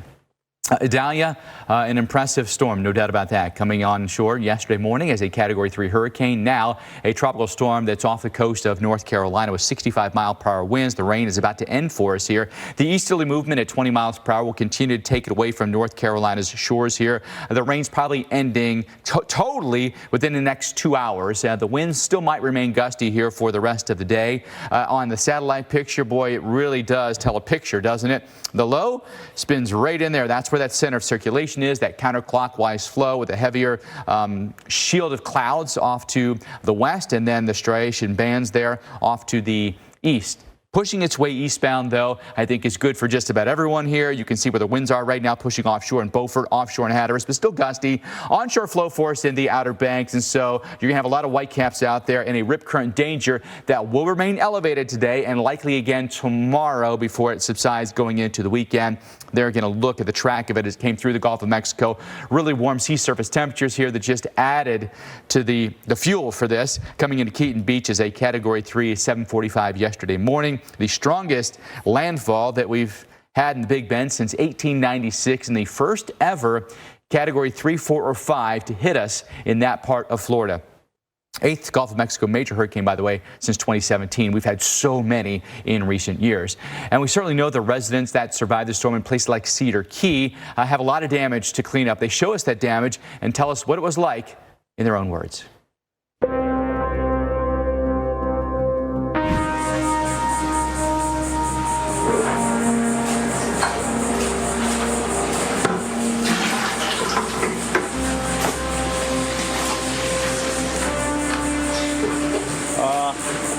Well, it's not a total loss because luckily my business, I do golf carts and kayaks. That was high and dry. The city's nice enough to let us put everything up at the school. So at least I didn't lose my business. But I mean, the house, it's not a total loss, but it's going to be an endless amount of work. You can see the water came, there's the water line, there's the couch within about a quarter of an inch from my couch. So at least I get to keep that. Once the city gets the water back on, I can actually get in there with a pressure washer and I'll reflood it, but it'll at least be, fresh water, clean it all out, and then, work from there. I've got to pull the walls off, I've got to just work from ground one, ground zero. This is way worse than Hermine. I mean, it took us 2 months to get up last time. It took a couple of the businesses a year. I would think it's going to be a year out before some of them come back. I think most of them will be back within, 2-3 months. Duncan's, that thing's obliterated. The Island Room, it's just gone. So, and I mean, far away in, pretty much obliterated as well. This is bad, that's worse. So, I mean, I just feel bad for them, and we're going to help, much as we can. And we are far from the end of hurricane season. So keeping an eye on what is going on in the tropics. Very active. You see all the circles that we've got on our map here. We got Franklin, Idalia, Jose, a couple different areas to watch, and Invest 94 rolling off the coast of Africa that we're going to watch as it makes its trek westward over the next week or so. So a lot to keep eyes on. And as some of you, actually a lot of you have already asked about, still keeping eyes on what Idalia might do next. So let's talk about that. What is happening with Idalia right now? 65-mile-per-hour tropical storm moving east at 20 miles per hour, about 120 miles southeast of Cape Lookout, North Carolina. Franklin, still a hurricane as of last update, down from Cat 2 status to a Cat 1 with 90-mile-per-hour winds, and tropical storm Jose with those 40-mile-per-hour winds moving north through the Atlantic at 12 miles per hour. Started off kind of quiet throughout the early part of our hurricane season, at least compared to previous years. But August really lit up the map in terms of those named storms, and we've got a little over 70% of hurricane season still left. We've seen accumulated cyclone energy, so all the energy produced by those storms, we are well above average so far this season. Now, the American model, that's what you're looking at here, picking up on that spin. I want you to pay attention to Idalia out by Bermuda this weekend, and then this model wants to curve it back toward the northeast later next week. The European model doing the same thing. That's something we're going to keep an eye on. We're still too far out to know.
Welcome back in. Thanks for sticking with us on Weather Underground. Of course, lots of rain has fallen in the past 48 hours, past 72 hours, and more is on the way. And all that's going to do is hinder cleanup efforts, hinder, especially when you've got thunderstorms, the power restoration, and then, of course, possibly cause a bit more flash flooding. So the rainfall over the past 72 hours, tropical influence here. You can see the rain that we saw across portions of the west coast of Florida, Tampa, down through Sarasota, and then this large swath of rain as Idalia moved across the southeast U.S. The orange indicative of 5 to 8 inches of rainfall just in the past 72 hours, causing or adding to some of the flooding that we saw, some of the flooding issues. You can see it is incredibly active right now with that west coast sea breeze strongly in control of the weather pattern across Peninsula Florida right now. Tons of lightning with these storms. You cannot be out and about, and that the good news for those clearing up or cleaning up around the Clearwater, Tampa Bay areas, those storms have pushed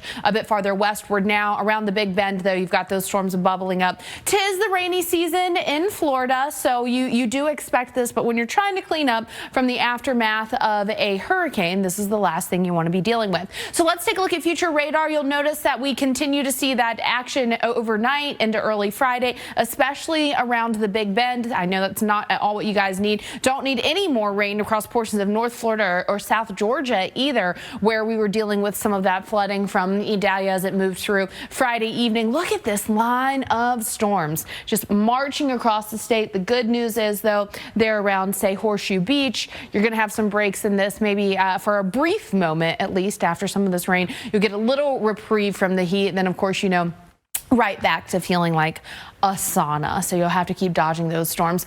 Any type of rain, when you have already seen the amount of rain that we've seen in the past 72 hours, could cause some flash flooding. So we've got that flash flooding possible through tomorrow morning for this region. General broad brush here, about 1 to 2 inches, 2 to 3 certainly possible. Locally higher amounts where you get some of that rain to hang out a little bit longer. Where we could use some rain, man, a little bit farther west, right? The lower Mississippi River Valley, much of southern Louisiana. As you look into the Florida Panhandle, we do have a bit of drought going on there, so we could use some rain. But you'll notice it's really, as we look down south of Tampa, where we could have used some rain. Now, this is the drought monitor, the latest. It stops at Tuesday and then comes out on Thursday. So we'll have to look and see what that next drought monitor looks like that comes out next week with the rainfall from all of the rainfall from Idalia. So Tampa, your forecast today, tomorrow, Saturday, storms each day, scattered thunderstorms. Of course, you'll have to plan around those. It's your typical summertime pattern, not just in Tampa, New Orleans. Looking ahead to your Labor Day weekend, hit or miss storms on Saturday, a bit more stormy on Sunday. Same thing as we look into Monday. So, Mike, 'tis the season of tropical downpours. Some places, though, we just wish we could get away from those. Well, a little dry weather could go a long way for some of us, that's for sure. All right, we know that for many of you, you're very interested in what the holiday weekend will provide for you. And for some of you, actually some solid weather, although getting really hot. I think that'll be the trend for most of the country. Now, going into tomorrow, the hiccup could be down here along the Gulf Coast, including through Florida for recovery efforts. More scattered showers and storms. Temperatures will be warm. Temperature about 89 in Kansas City. Temperature very comfortable in Seattle, about 78 degrees, upper 74s in LA. Let's get you into Saturday now. 85 in Seattle, 93 in Albuquerque. Notice the heat building here in the Midwest. Temperatures in DC about 84 degrees. And more scattered in nature now with the storms along the Gulf Coast. More focused in a place like New Orleans going into Sunday. How about that heat? Triple digits for us in Dallas, 95 in Kansas City, 94 in Chicago. You want to get in Lake Michigan, no doubt about that. And notice now the front's coming through, some showers in Seattle and about 67 degrees. I-95 begins to warm up now, mid-90s in Washington, D.C. And potentially now record-setting numbers coming for us for Labor Day itself.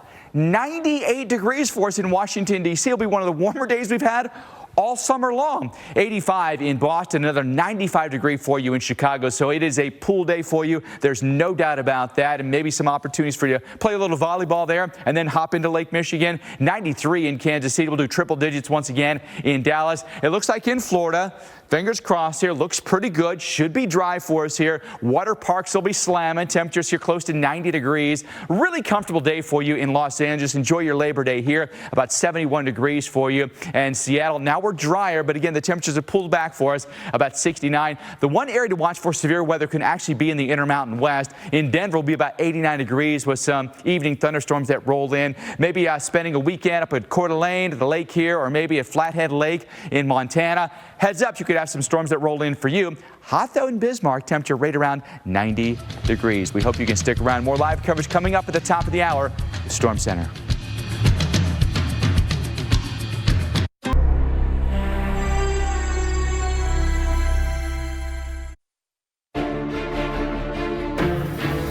Yeah, it's devastating with that high tide, the full moon, and then the storm surge with the wind and obviously the hurricane.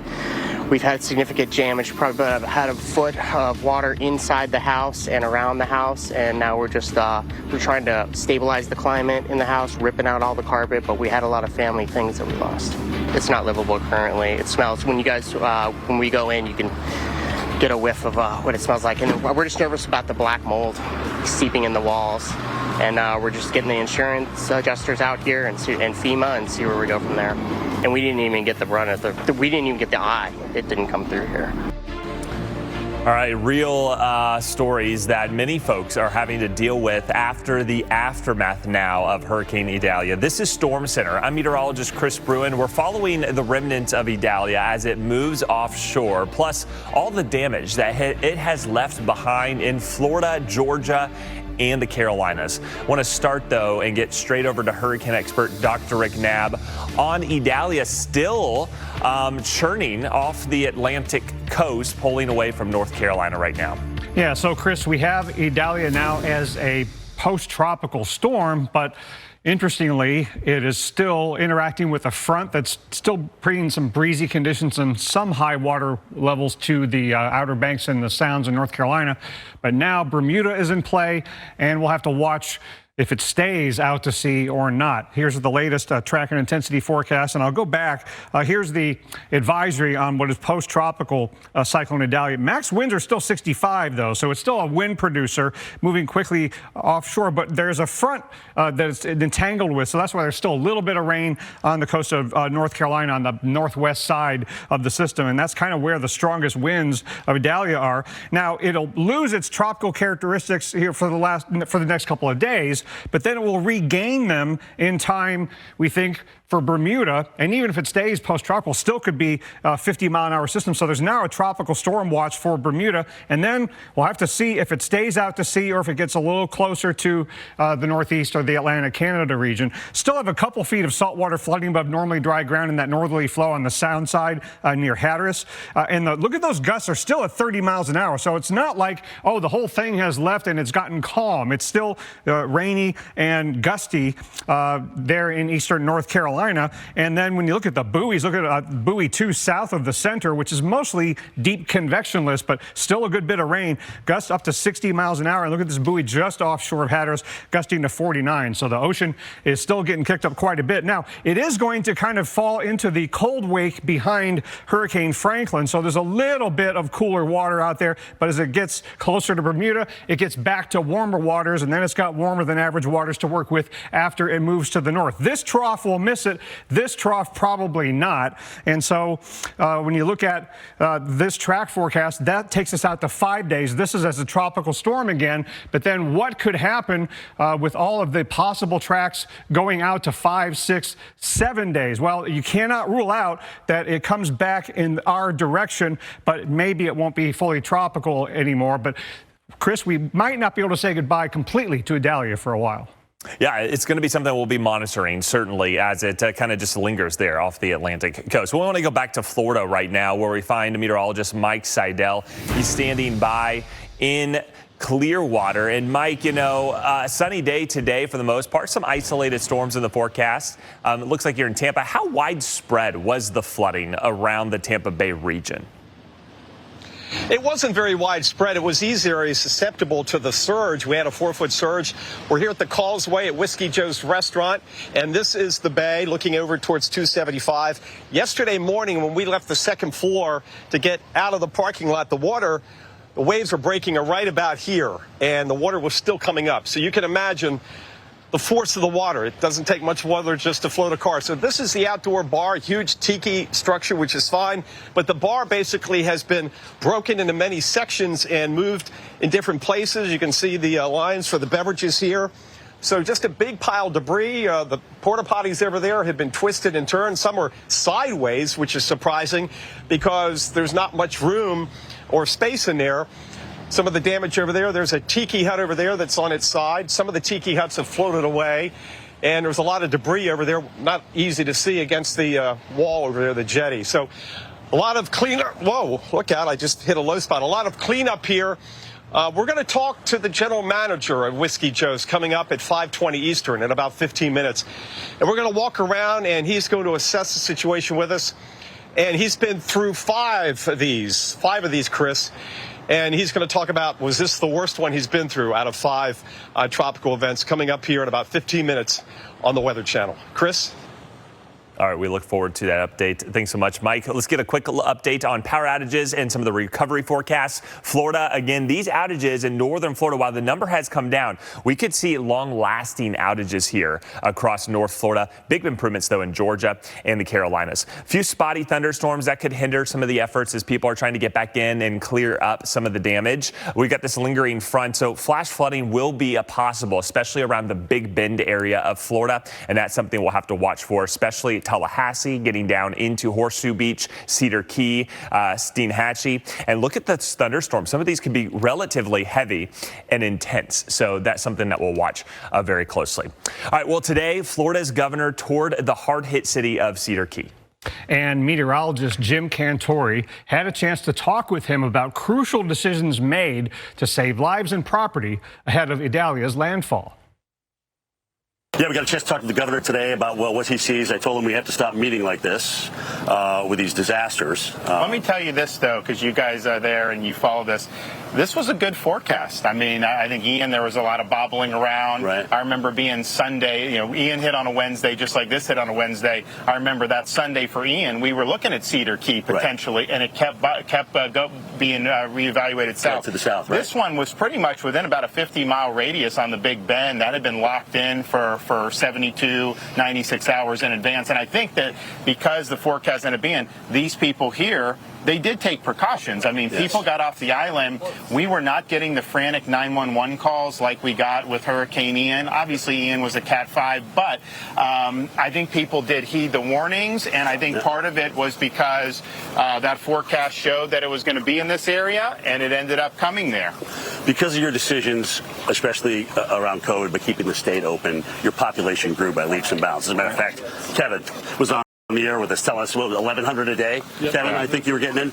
But, here's the deal. Now we have insurance companies pulling out. 4 of them, 4 major ones.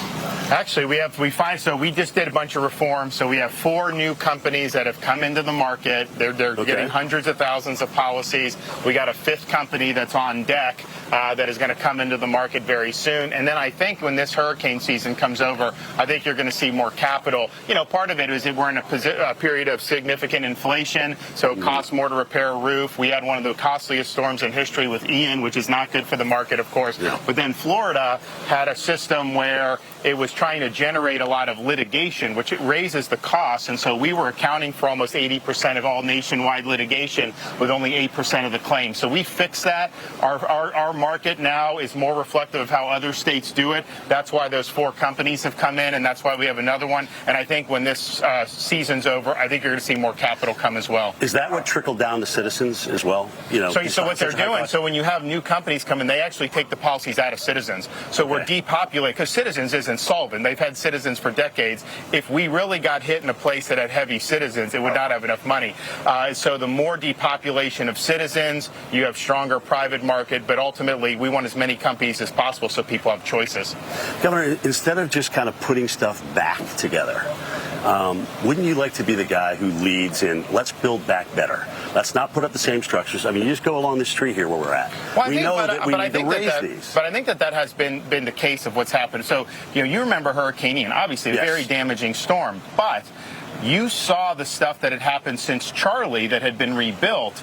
That did much better. In fact, some of it withstood it very well with that. And that so you're saying that we are building back better? I think they are. Yeah, when we come into this. If you look at the building codes, and even I remember Hurricane Michael, which you saw, that was more like a tornado going through. Right. I mean, older construction would be totally obliterated. Right next to it, new construction. It held. So we know what works. We know what works. And you know what? We know what we're watching in the weather, too. And this area here, I mean, 1896 was the last time a storm did this track and impacted the Big Bend. It was almost the exact same storm, 125 mile an hour on impact. Yeah, we set record surge here, so it was even higher. So they had, they've had a long time where they have not done a direct hit, whereas I think a place like Southwest Florida, they've been hit.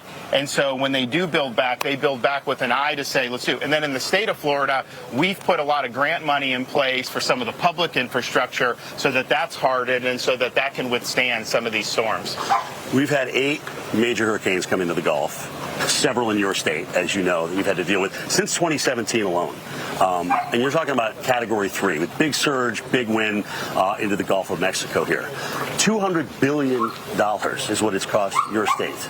All right, I'm going to make sure, $200 billion. What can we do about that? Well, look, I mean, we've handled, that's a lot of money. Hurricane Irma was kind of a nasty one because it just dragged throughout so much of the state. So it did some catastrophic, but it did a lot of more modest damage, which added up when it goes across. Michael was much more contained.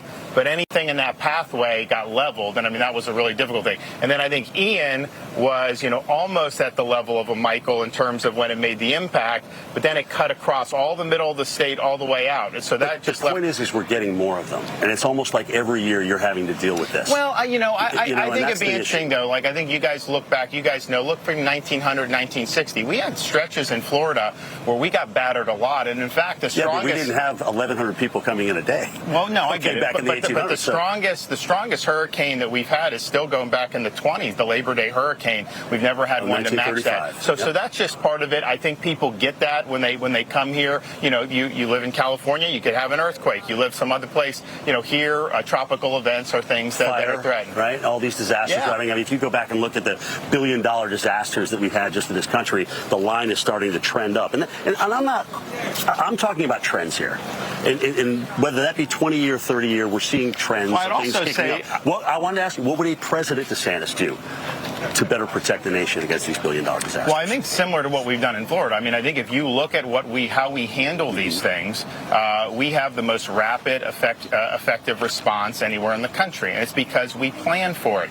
We put a lot of emphasis on it, and we're willing to dedicate resources to doing that. That means, you mitigate loss of life, and you're able to get people back on their feet quicker. That is a huge thing. I mean, Southwest Florida, for as bad as Ian was, within a couple weeks, because the power was on everything, people are buying homes there. And like Cape Coral, they're putting money in, and there's still a lot more that needs to be done there. But I think we've had a good approach to be able to have an overwhelming response to these things. So you guys are a well-oiled machine, and I've always talked about that. But what would you do as President DeSantis for the whole nation? Because it's not as easy in all these states. I think it's a similar approach, but you also have to respect, and you know this from covering it, these are locally executed responses, state managed, and then federally supported. So you would take some of what you're doing in Florida and move it to other states? Well, yeah, but what we would do is understand the appropriate role of the federal government is not to overrule a local official on some of those.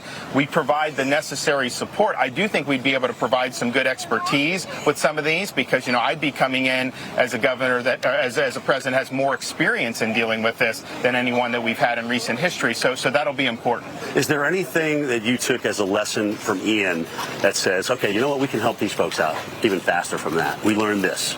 So it remains to be seen because we're still surveying the damage. But one of the things we did in Ian was we took over our own housing mission. Usually that had been waited for FEMA. Now FEMA has done stuff. So what we did is, we were putting the RVs right on their front lawn rather than have them in a hotel for 6 months or rather than have them in an RV village, which is not what most people want. No. You're right there on the property and be able to do that. So we just stepped up and filled that void. I think some of this area, here you have some stuff. We'll see what can be opened or not, but there aren't a lot of hotels in Taylor, Levy, Dixie, some of those areas, and so you can't just put people in a hotel. So I think a housing mission is going to be something that we're going to need to do. We have good experience of taking that on Ian, and I think we can roll that in if the need is there. Well, everybody's watching Florida. They're obviously concerned about this. This was a national news story for the last several days. What can folks at home watching us do to help Florida?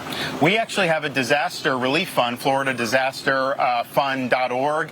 We did over $60 million for Hurricane Ian, and so that was doing things like helping teachers because you have the people that your community depends on. They have to be there with the kids, or the first responders have to be there helping the rest of us. Some of their homes got destroyed too. So we were able to come up and we helped teachers, we helped police officers, we helped firefighters, we helped other folks who had needs.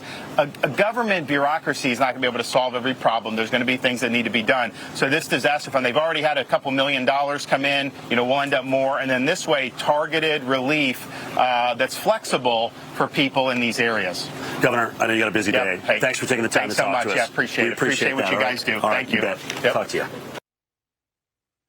A really in-depth discussion there between DeSantis and Jim Cantore. And again, comparing some of the things. One thing that is concerning here is that we had a much smaller population impacted. So it may be a quicker move on, and that we don't want people to downplay the seriousness of this storm just because the population wasn't as much. The power outages were only 100,000, where in Ian we were dealing with millions. Yeah, the overall cost of this hurricane might be less than other hurricanes that hit higher population areas, but all disasters are local, right? Yeah, and the federal government supports the states, who supports the locals in what will be a long recovery for those communities.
You can't stop a force of nature. This hurricane season, rely on one of your own.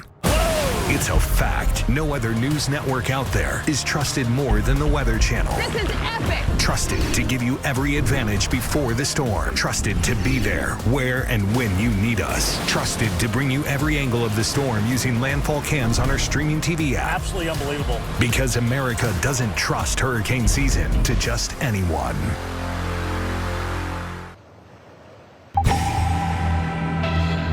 You're looking at Horseshoe Beach. This is the Big Bend of Texas, the hardest hit area from the hurricane, Idalia. Yesterday morning, the surge values were predicted at 8 to 12 feet, and no doubt they did top out over 8 feet. We don't have an official measurement. They'll have to go down there, the Weather Service, and just take a look at how high the water got. We know over in Cedar Key, it went up to about 6.5 feet. And back here in Tampa, we had a surge of just over 4 feet, the highest they've seen on that gauge since the early 90s. That's as long as this gauge has been around. And I want to bring in a gentleman who's been out here for 15 years. This is Marty Duffany, the brand manager of Whiskey Joe's. A great place to be. Yep. Yesterday was not the best time for Whiskey Joe's. No. But let's talk about how many storms you've been through and how this rated. So this is overall the worst storm that we've had damage-wise, but this is probably the 5th or 6th time that we've had water damage and some structural damage to the restaurant, mostly the tiki bar. Now, you told me you put in this seawall back in January. How did that help with the restaurant? Well, that seawall was put in to help the beach erosion and protect the pillars that are holding the concrete slabs, because you could see how far up above we are above the land. So I think it did everything it was supposed to do, especially with the surge we had, Mike. And the restaurant is fine. The restaurant is fine. Yeah, nothing was wrong. Yeah, people were there already. We opened at 11 o'clock today. There you go. Now, we're going to show you video. We shot that from up there on the top of the steps, Rodney Hall, yesterday around 5 a.m. We were shooting this tiki hut, all the tiki huts, and you'll get an idea of the surge at that point. It hadn't even gotten to 4 feet plus, but the wave action going over these tiki huts, and some of them have floated away. And did you lose any, or are they somewhere on the property? Yeah, they're all scattered. We got 3 of them down there, and one you could see is up against here. So we had 19, and this is what we have left. But the big impact here was at the outdoor bar. The structure itself is solid. Right. Yeah, the structure itself is solid. This was built by Native Indians in Florida, so you could see what a great job that held up from the wind. But the storm surge, Mike, I've never seen it like that before, and it just destroyed everything in here. You know, we left about 6:30 because of safety reasons, and the bar was intact. Right. But it goes to show you the power of the water. Yeah, you only need about a foot of water to float a car, but you can see what happened. We had a rectangular bar here. We showed it was in the background of our shots 2 days ago, and now it's just gone. And you had to cut the power out here for safety. Yeah, power's cut, and everybody's safe down here now. Tomorrow we'll have construction crews. We'll have it cleaned out, and we're looking to start building as soon as possible and be done in about 6 weeks. But we'll be temporary up until then. You know, Tampa Bay and Whiskey Joe's is such a great place. We can't keep our guests away, so we're going to do everything we can before the Labor Day weekend to get us open in some capacity. You'll have some kind of a temporary bars place out here. Yeah, and you know, I've got 195 employees here. I got to keep them working. So yeah, we ran into one of the servers who works out here, and I jokingly said, "What are you going to do?" And you said, we got a temporary bar coming in. That's right. So we've been through it before. We're experienced at this. I mean, we live in Tampa. We live in a great place. And unfortunately, sometimes we got to deal with hurricanes, and we'll clean it up and get it ready for the public. Well, I appreciate your time out here. Thanks, you're Mike. positive. Yep. You'll get this rebuilt. And can I give a shameless plug? Absolutely. Chris, Dr. Knapp, can I do this? I had your grouper sandwich here The 2 best days in ago. town. Oh, my gosh. Thanks, Mike. I've had a lot of grouper sandwiches in my time. I say without hesitation, the best grouper sandwich I've ever had. And I'll let Heather, my executive sous chef, know, because she'd really appreciate that comment. It was great. We all had grouper. Thanks again. Appreciate Good luck. it. Dr. Knapp, Chris Bruin, you can see even a 4-foot surge basically has totaled everything except the hut. They'll rebuild. They'll be back online temporarily here in a day or so, as he said, before Labor Day weekend. But the seawall obviously came into play and helped them out with that surge, and the main restaurant, which is open for business right now. Guys, back to you in Atlanta. It's amazing how well those tiki huts or cheeky huts hold up, and they've been there for longest. That design is really durable, even in some of the worst tropical conditions. And this shows you how vulnerable the Gulf Coast of the Florida Peninsula is, even when a hurricane is a long way off to your west and northwest. So again, shows you how much surge could happen in the Tampa Bay area with a more direct hit. Now, we've had a lot of rain in Florida and in the southeast, but Idalia and Franklin are moving out. But Chris, what the problem here is, though, we've got this broad area of low pressure, a trough over the Gulf of Mexico, and the frontal system that Idalia is tangled with has a front that dangles down into northern Florida. And Florida, of course, fronts aren't allowed to go through Florida this time of year. Not yet. So you're sitting in the soup down there, and the moisture coming off of the Gulf with that broad area of low pressure. So Florida, this time of year is not a surprise. You're going to have continuous showers and thunderstorms, including, look what happens tomorrow. More moisture coming up through the Gulf, and the storms really fire up over the peninsula tomorrow afternoon and evening. We do see improvements by the weekend. Things do start to dry out, but man, tomorrow's going to be wet, especially in some of those areas that are in recovery mode right now. Absolutely.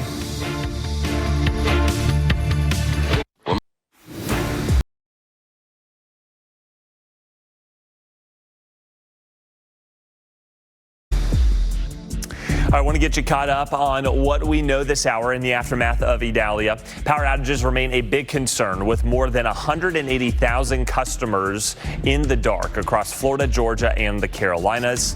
Tampa International Airport resumed full operations today. President Biden is going to Florida on Saturday and has approved the state's request for a major disaster declaration. This will allow for the reimbursement of debris removal and authorizing individual assistance for those impacted by the storm. I want to check in with Dr. Rick Knapp on the latest on what's left of Idalia as the storm is now post-tropical. It's pushing out to sea, but it's still something we got to kind of just monitor, not for Florida necessarily, but for other parts of the U.S. Yeah, there's quite a bit of it still left, and even though it's post-tropical right now, it's going to make a comeback. Yeah. And now we got a tropical storm watch for Bermuda. So there are more land areas yet to be affected by Idalia, and even right now, you're still feeling it in eastern North Carolina with the combination of Idalia and a frontal boundary. And you've got the strongest winds between the center and North Carolina, max winds at 65 miles an hour. Yes, the whole thing is moving east quickly, but the weather isn't improving as fast as you would like in North Carolina. Yes, the rain is coming to an end, but the winds are still howling. So here's what the overall forecast is now. The next couple of days, this is post-tropical, but then it makes a comeback right as it's getting to Bermuda. And even if it doesn't, it's still going to be a 50, 60 mile an hour tropical storm in this zone. So tropical storm watch up now for Bermuda. They got a couple days to get ready. And then it will generally bend northward, and we're going to have to see how far out to sea it will actually get. Might not get out as far as we would like, as quickly as we would like. Still have an area here in eastern North Carolina where saltwater flooding above normally dry ground, but could be 1, 2, or 3 feet. No more storm surge watches and warnings, but we still have some high water on the sound sides, especially in places like Hatteras. Look at those northerly gusty winds, still well over 30 miles an hour,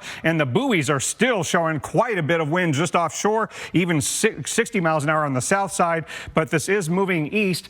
It'll eventually get to warmer waters near Bermuda after it goes over Franklin's cold wake, but a lot of warm water in the Atlantic. So, Chris, this trough is going to miss it. This trough, it might might kind of get tangled with and be in the western Atlantic for quite a while. Got to watch to see if it makes a run back toward the northeast or not.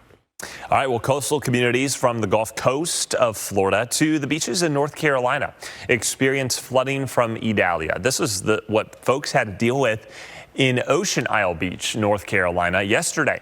As you can see, the onshore flow pushed the ocean right up into some of those low-lying streets and neighborhoods. And this was the scene farther south. This was Isle of Palm, South Carolina, at the intersection of First Avenue at Waterway Boulevard. It's an area that experienced major flooding after Idalia moved through the region last night, and that storm surge we had in coastal South Carolina was quite notable. As long with freshwater flooding, we had a lot of flash flooding from the intense rains that we saw with Idalia. Let's check back in with meteorologist Alex Wallace. He's live this evening in the town of Holly Hill, South Carolina, where it looks like, Alex, there's still standing water where you are. Yeah, that's right, Chris. And we always talk about with this system, this tropical storm, as it made its way into South Carolina, the rain was going to be the problem. And you can clearly see behind me this road filled with water. And you can't see how deep it is, but there's a good 2 to almost 3 feet of water out there. And you'd imagine trying to drive through that, that is not going to be something you'd want to do. And in fact, that unfortunately has cut off a neighborhood. And I want to bring in Miss Sharon Denise, who lives in this neighborhood. And thanks so much for joining us. I know this is not a fun or easy time for you. Cut off now from being able to get out of your neighborhood. Yes, it is very unfortunate that we are not able to go. Good thing that the school had actually gave us today off, but I was unable to go to my part-time job today. I was unable to go to my hair appointment, so it's just not convenient. Every time we have a rain, it's usually bad like this. Thank God it didn't. It stopped when it did, because it would have been worse than this. And you said every time you get rain, a decent rain, doesn't even have to be a tropical system. It can just be a thunderstorm, and it can fill up. A bad thunderstorm is pretty bad. Right, right. And is there any sort of timetable on when you may be able to get to a point where you can get through?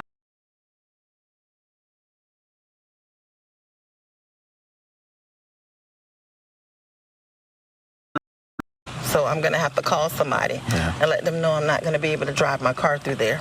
Wow. As you can see, it's still high. Yes, it is. Wow. Well, Ms. Denise, thanks so much for chatting with us. I know the hope is here. Of course, the weather's going to cooperate. No more rain in the forecast here for us over the next few days. So hopefully that water can recede a bit more. Their channel.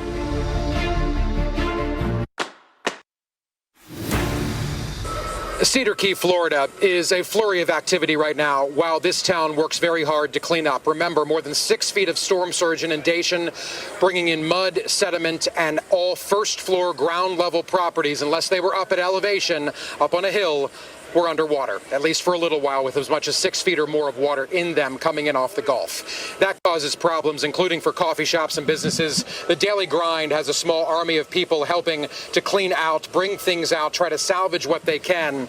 But Ben Iverson, the owner, he's standing here with us just for a moment. Ben, I'll tell you what, I'm looking here. I see the water line inside of your business, so at least that much water got in here. And even though that only looks like a little bit, 1.5 feet, maybe 2 feet of water, what that means is a total clean out of your business. What's this been like? It's been a wild ride in just short 24 hours. But yeah, we're assessing the damage, getting cleaned up simultaneously. Thank goodness for all the friends and family I've got helping me out. We'll lose a couple of refrigerators, but we've got our health, and we should be up and going here in a couple of days, hopefully with coffee and breakfast for everybody here on the island. Ben, you stayed in town last night, didn't evacuate, but you were up at elevation. You knew what was happening. You knew the storm surge was rolling in. When you finally came down off of the hill, just a small hill, but enough that you were out of the storm surge, and you showed up here this morning and kind of took stock of downtown in your business, what was going through your mind? Honestly, sheer disbelief. You know, you see this stuff on TV and you hear about it, but actually experiencing it firsthand, it's breathtaking. The power of Mother Nature and what 4 to 6 feet of water coming into your business can actually do to it. How long do you think it's going to take for you to get the doors open 100%? I hope we're up and going to some extent on Saturday. We might have to still use water jugs, but depending when the water gets turned on here in town. But yeah, as soon as possible. As you can see, we got coffee and muffins for everyone here today. But yeah, as soon as possible. Ben Iverson, we're grateful for your time. I know you have a lot of work to do, so we're going to leave you to it. Thank you, sir. We appreciate you. And sorry this is happening. So, and Ben's walking over here, and I want to bring you over here, too, and show you, because even though he is a business, he's also operating as a bit of a charity right now. Anybody who comes by, coffee, pastries, music, a little bit of a calm in the sense of the chaos after Idalia.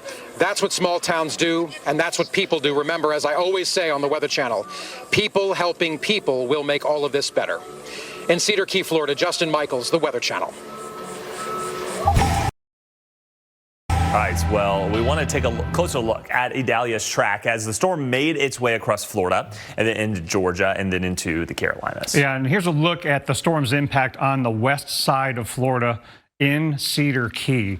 You know, Cedar Key, obviously a very, very significantly impacted area, because anytime you get a hurricane coming into the eastern Gulf of Mexico, from the beginning, you're already pushing water up into this concave-shaped coastline. Yeah. And again, Cedar Key's right in here. We always knew they'd be in the crosshairs for high surge. Just how high would it get? Yeah, and because it took a little longer to strengthen initially, that kept it on that more westerly track. Yeah. If it had rapidly intensified maybe 12 hours sooner, that could have been a more worst case situation. Yeah, track and intensity are very much interdependent, but we knew this whole zone was at great risk. And when you get a Category 4 hurricane, even 50, 60 miles off to the west, Cedar Key is going to take it's like a bowl, big and hit. That whole area just catches it all. Yeah, as that it's water's concave. coming up. Concave-shaped coastline, really shallow waters as you go a great distance out from the shoreline, and then Cedar Key is an island offshore of a coastline where the storm surge evacuation zones go miles inland. Yeah, and for people who don't know, this part of Florida is the nature coast, so you don't have a lot of sandy beaches at all. It's more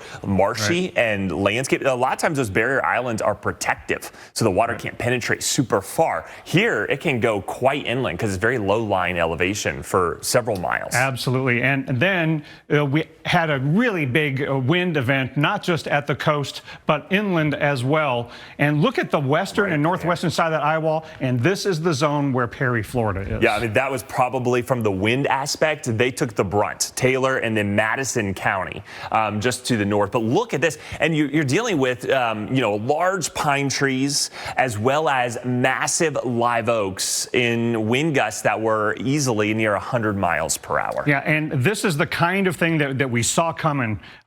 We knew that we had hurricane warnings, not just at the coast, but inland as well. We knew trees were going to come down, and this is what could have happened in Tallahassee. I mean, it was bad in Tallahassee. A lot of trees down, a lot of power outages, but it was even worse in Perry. Yeah. I mean, those intense winds were maybe 40 miles wide, depending upon where the eye wall was, and Tallahassee was just on the edge, so we didn't get into that core. But it lasted quite a while, even impacting places like Valdosta. Yeah, it crossed the Florida-Georgia border as a hurricane, so the heavy rain and strong winds went into Valdosta, and you can see those strong winds and the rain coming down in Valdosta. This doesn't look like an inland location, right? But this is what we had. Just like Michael in 2018, it was strong enough at landfall to make it into Georgia as a hurricane with a Gulf-side landfall. And Michael caused extensive damage to the pecan trees and a lot of the agricultural, but it took more of it went more towards the west of Valdosta. Right. This was farther one east. hit Valdosta much harder in areas across south central Georgia. So just like in Michael, we saw that wind damage over here. This time the wind damage is over in Madison,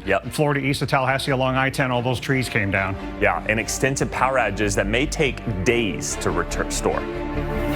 The power of the Weather Channel, now available to everyone. This is epic! Trusted live coverage when it matters most is now yours to stream with the Weather Channel TV app, real-time radar, and maps that let you track all the action. Available now on these platforms. Download now to start your free 7-day trial.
Idalia is no longer a tropical storm, but it's still a pretty decent storm. It's a post-tropical storm right now, and you are not seeing the weather get better as quickly as we would like in eastern North Carolina. Yes, the rain is on the decline, but because we're tangled with a front, we're kind of dealing with the combination of what the storm is doing, what that front is doing, and we've got a pressure gradient that is, leaving some strong winds there in eastern North Carolina, enough to still have some fairly high water values of saltwater flooding in the sounds and the backside there of the Outer Banks, 1, 2, maybe 3 feet above normally dry ground. Not enough to have the storm surge watch up anymore, but still could be problematic for the roads there.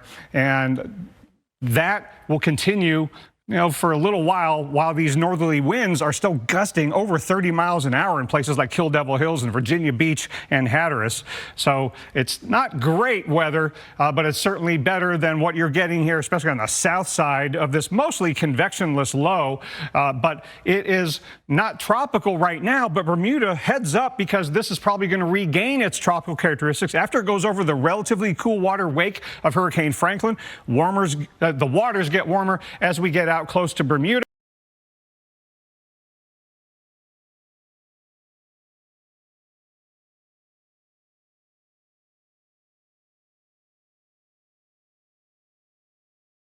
Especially in Arizona, parts of Nevada, and up through Utah, including the Wasatch Front. Also Northern California, Oregon. Otherwise, near 100 in Denver and 90 or so in Kansas City. It's going to be abundantly sunny. Blue skies all across the board. The upper Midwest is really where the heat will lie, and temperatures there could be the hottest in the country. 95 in Bismarck. We could see a few spots tweak up to about 100 degrees, but we're talking sunny skies. If you want to get that boat out one last time, or one good solid summer weekend. This is looking phenomenal too, by the way, for the Northeast, which we've had a relatively wet and cloudy and cooler summer. This is going to be a nice end to the summer, especially getting one last maybe weekend in the mountains, doing some camping. It will be on the warmer side, but that sunshine will feel so good. Overnight lows will be pleasant. Look at Chicago, 96 by Labor Day, 93 in Kansas City. The only real rain chances we see this weekend are going to be across the Gulf Coast. Again, scattered thunderstorms in the afternoon. And then the northern Rockies, we got a system that will come through on Labor Day, so that could bring some thunderstorms for Montana, Idaho, and Wyoming. All right, looking ahead, we always want to keep a close watch on the tropics, Dr. Knapp. Yeah, we do. We got to keep you informed as we head through the peak of the season, not just for the next few days, but even beyond that. As we focus on the tropics, as we often see, the switch flips on in August, and boy, did it ever, as we conclude the month with 6 named storms here in the second half of August. What will September hold? Well, I would be shocked if it completely quiets down, because we have about 3/4 of the hurricane season yet to go. We haven't even finished climbing that mountaintop, so to speak.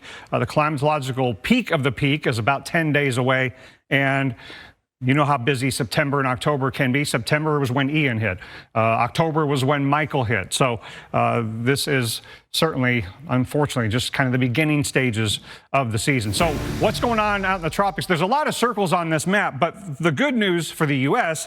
is now we talked about how Idalia may or may not try to meander back toward the northeastern U.S. Franklin's headed out to sea. Jose and the other area to watch are short-lived, and they're headed out to sea. So let's talk about what's going on out there in the deep tropical Atlantic, where we are still in that peak season when tropical waves are coming off the west coast of Africa every 2, 3, or 4 days, and they have plenty of warm water to tap into. This is just the cold water wake of Franklin. Otherwise, you had just warmer than average waters, especially down here in the deep tropical Atlantic. The fuel is there, and that is kind of insensitive to what El Nino might be doing. So we got an 80% shot next couple of days near the Cabo Verde Islands of the next system forming.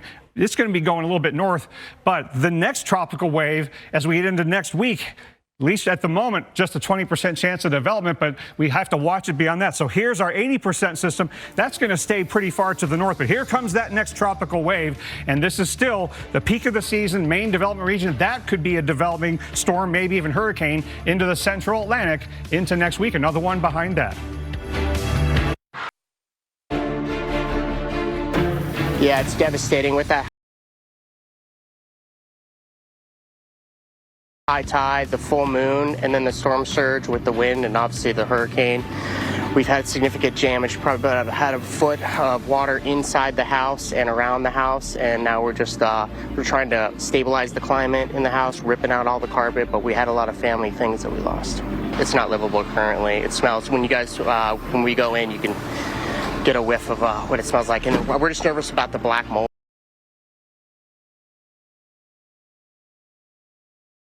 out here and FEMA and see where we go from there. And we didn't even get the run at we didn't even get the eye. It didn't come through here. All right, well, this is Storm Center. I'm meteorologist Chris Bruin, and we're following remnants of Idalia as it moves offshore the U.S. coast, plus all the damage it left behind in Florida, Georgia, and the Carolinas. Want to get right on over to hurricane expert Dr. Rick Knabb for the latest on now post-tropical storm Idalia and what may happen as we go into the next few days. Who needs to watch this closely? Yeah, Chris, post-tropical cyclones, you might initially your knee-jerk reaction is, oh, well, it's weakening. It's falling apart. It's just a remnant swirl. And not so much. This post-tropical cyclone is still of tropical storm strength. In fact, the max winds are at 65 miles an hour. It's just not fully tropical anymore because it's tangled with this front. But it will probably make a return to tropical storm status in a couple days as it gets near Bermuda. Now, on the eastern portions of North Carolina, the rain is definitely on the decline, but the water problems aren't completely gone in terms of the saltwater flooding, especially the sound side, the Outer Banks here. But that strong northerly flow could still get 1, 2, maybe 3 feet of saltwater flooding above normally dry ground in those areas. In fact, one of the gauges there near Hatteras Inlet at 2.2 feet above normally dry ground. So it's still causing some issues. And look at these gusts. Virginia Beach all the way down to Hatteras, gusting well over 30 miles an hour. So we still could have some gusts to tropical storm force in that area. And then here is the mostly deep convectionless swirl, but it's a potent low. Look at the south side. This buoy's gusting near 60.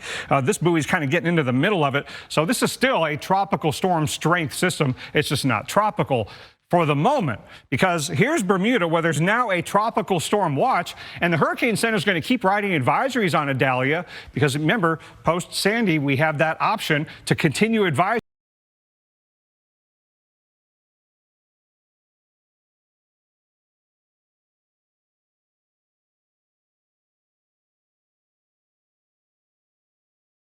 This one very carefully. And overwash along some of the low-lying streets. The National Weather Service says it is provisionally the 5th highest peak tide since 1921. Holy holy that car's flying! What the Well, an insane scene showcasing Idalia.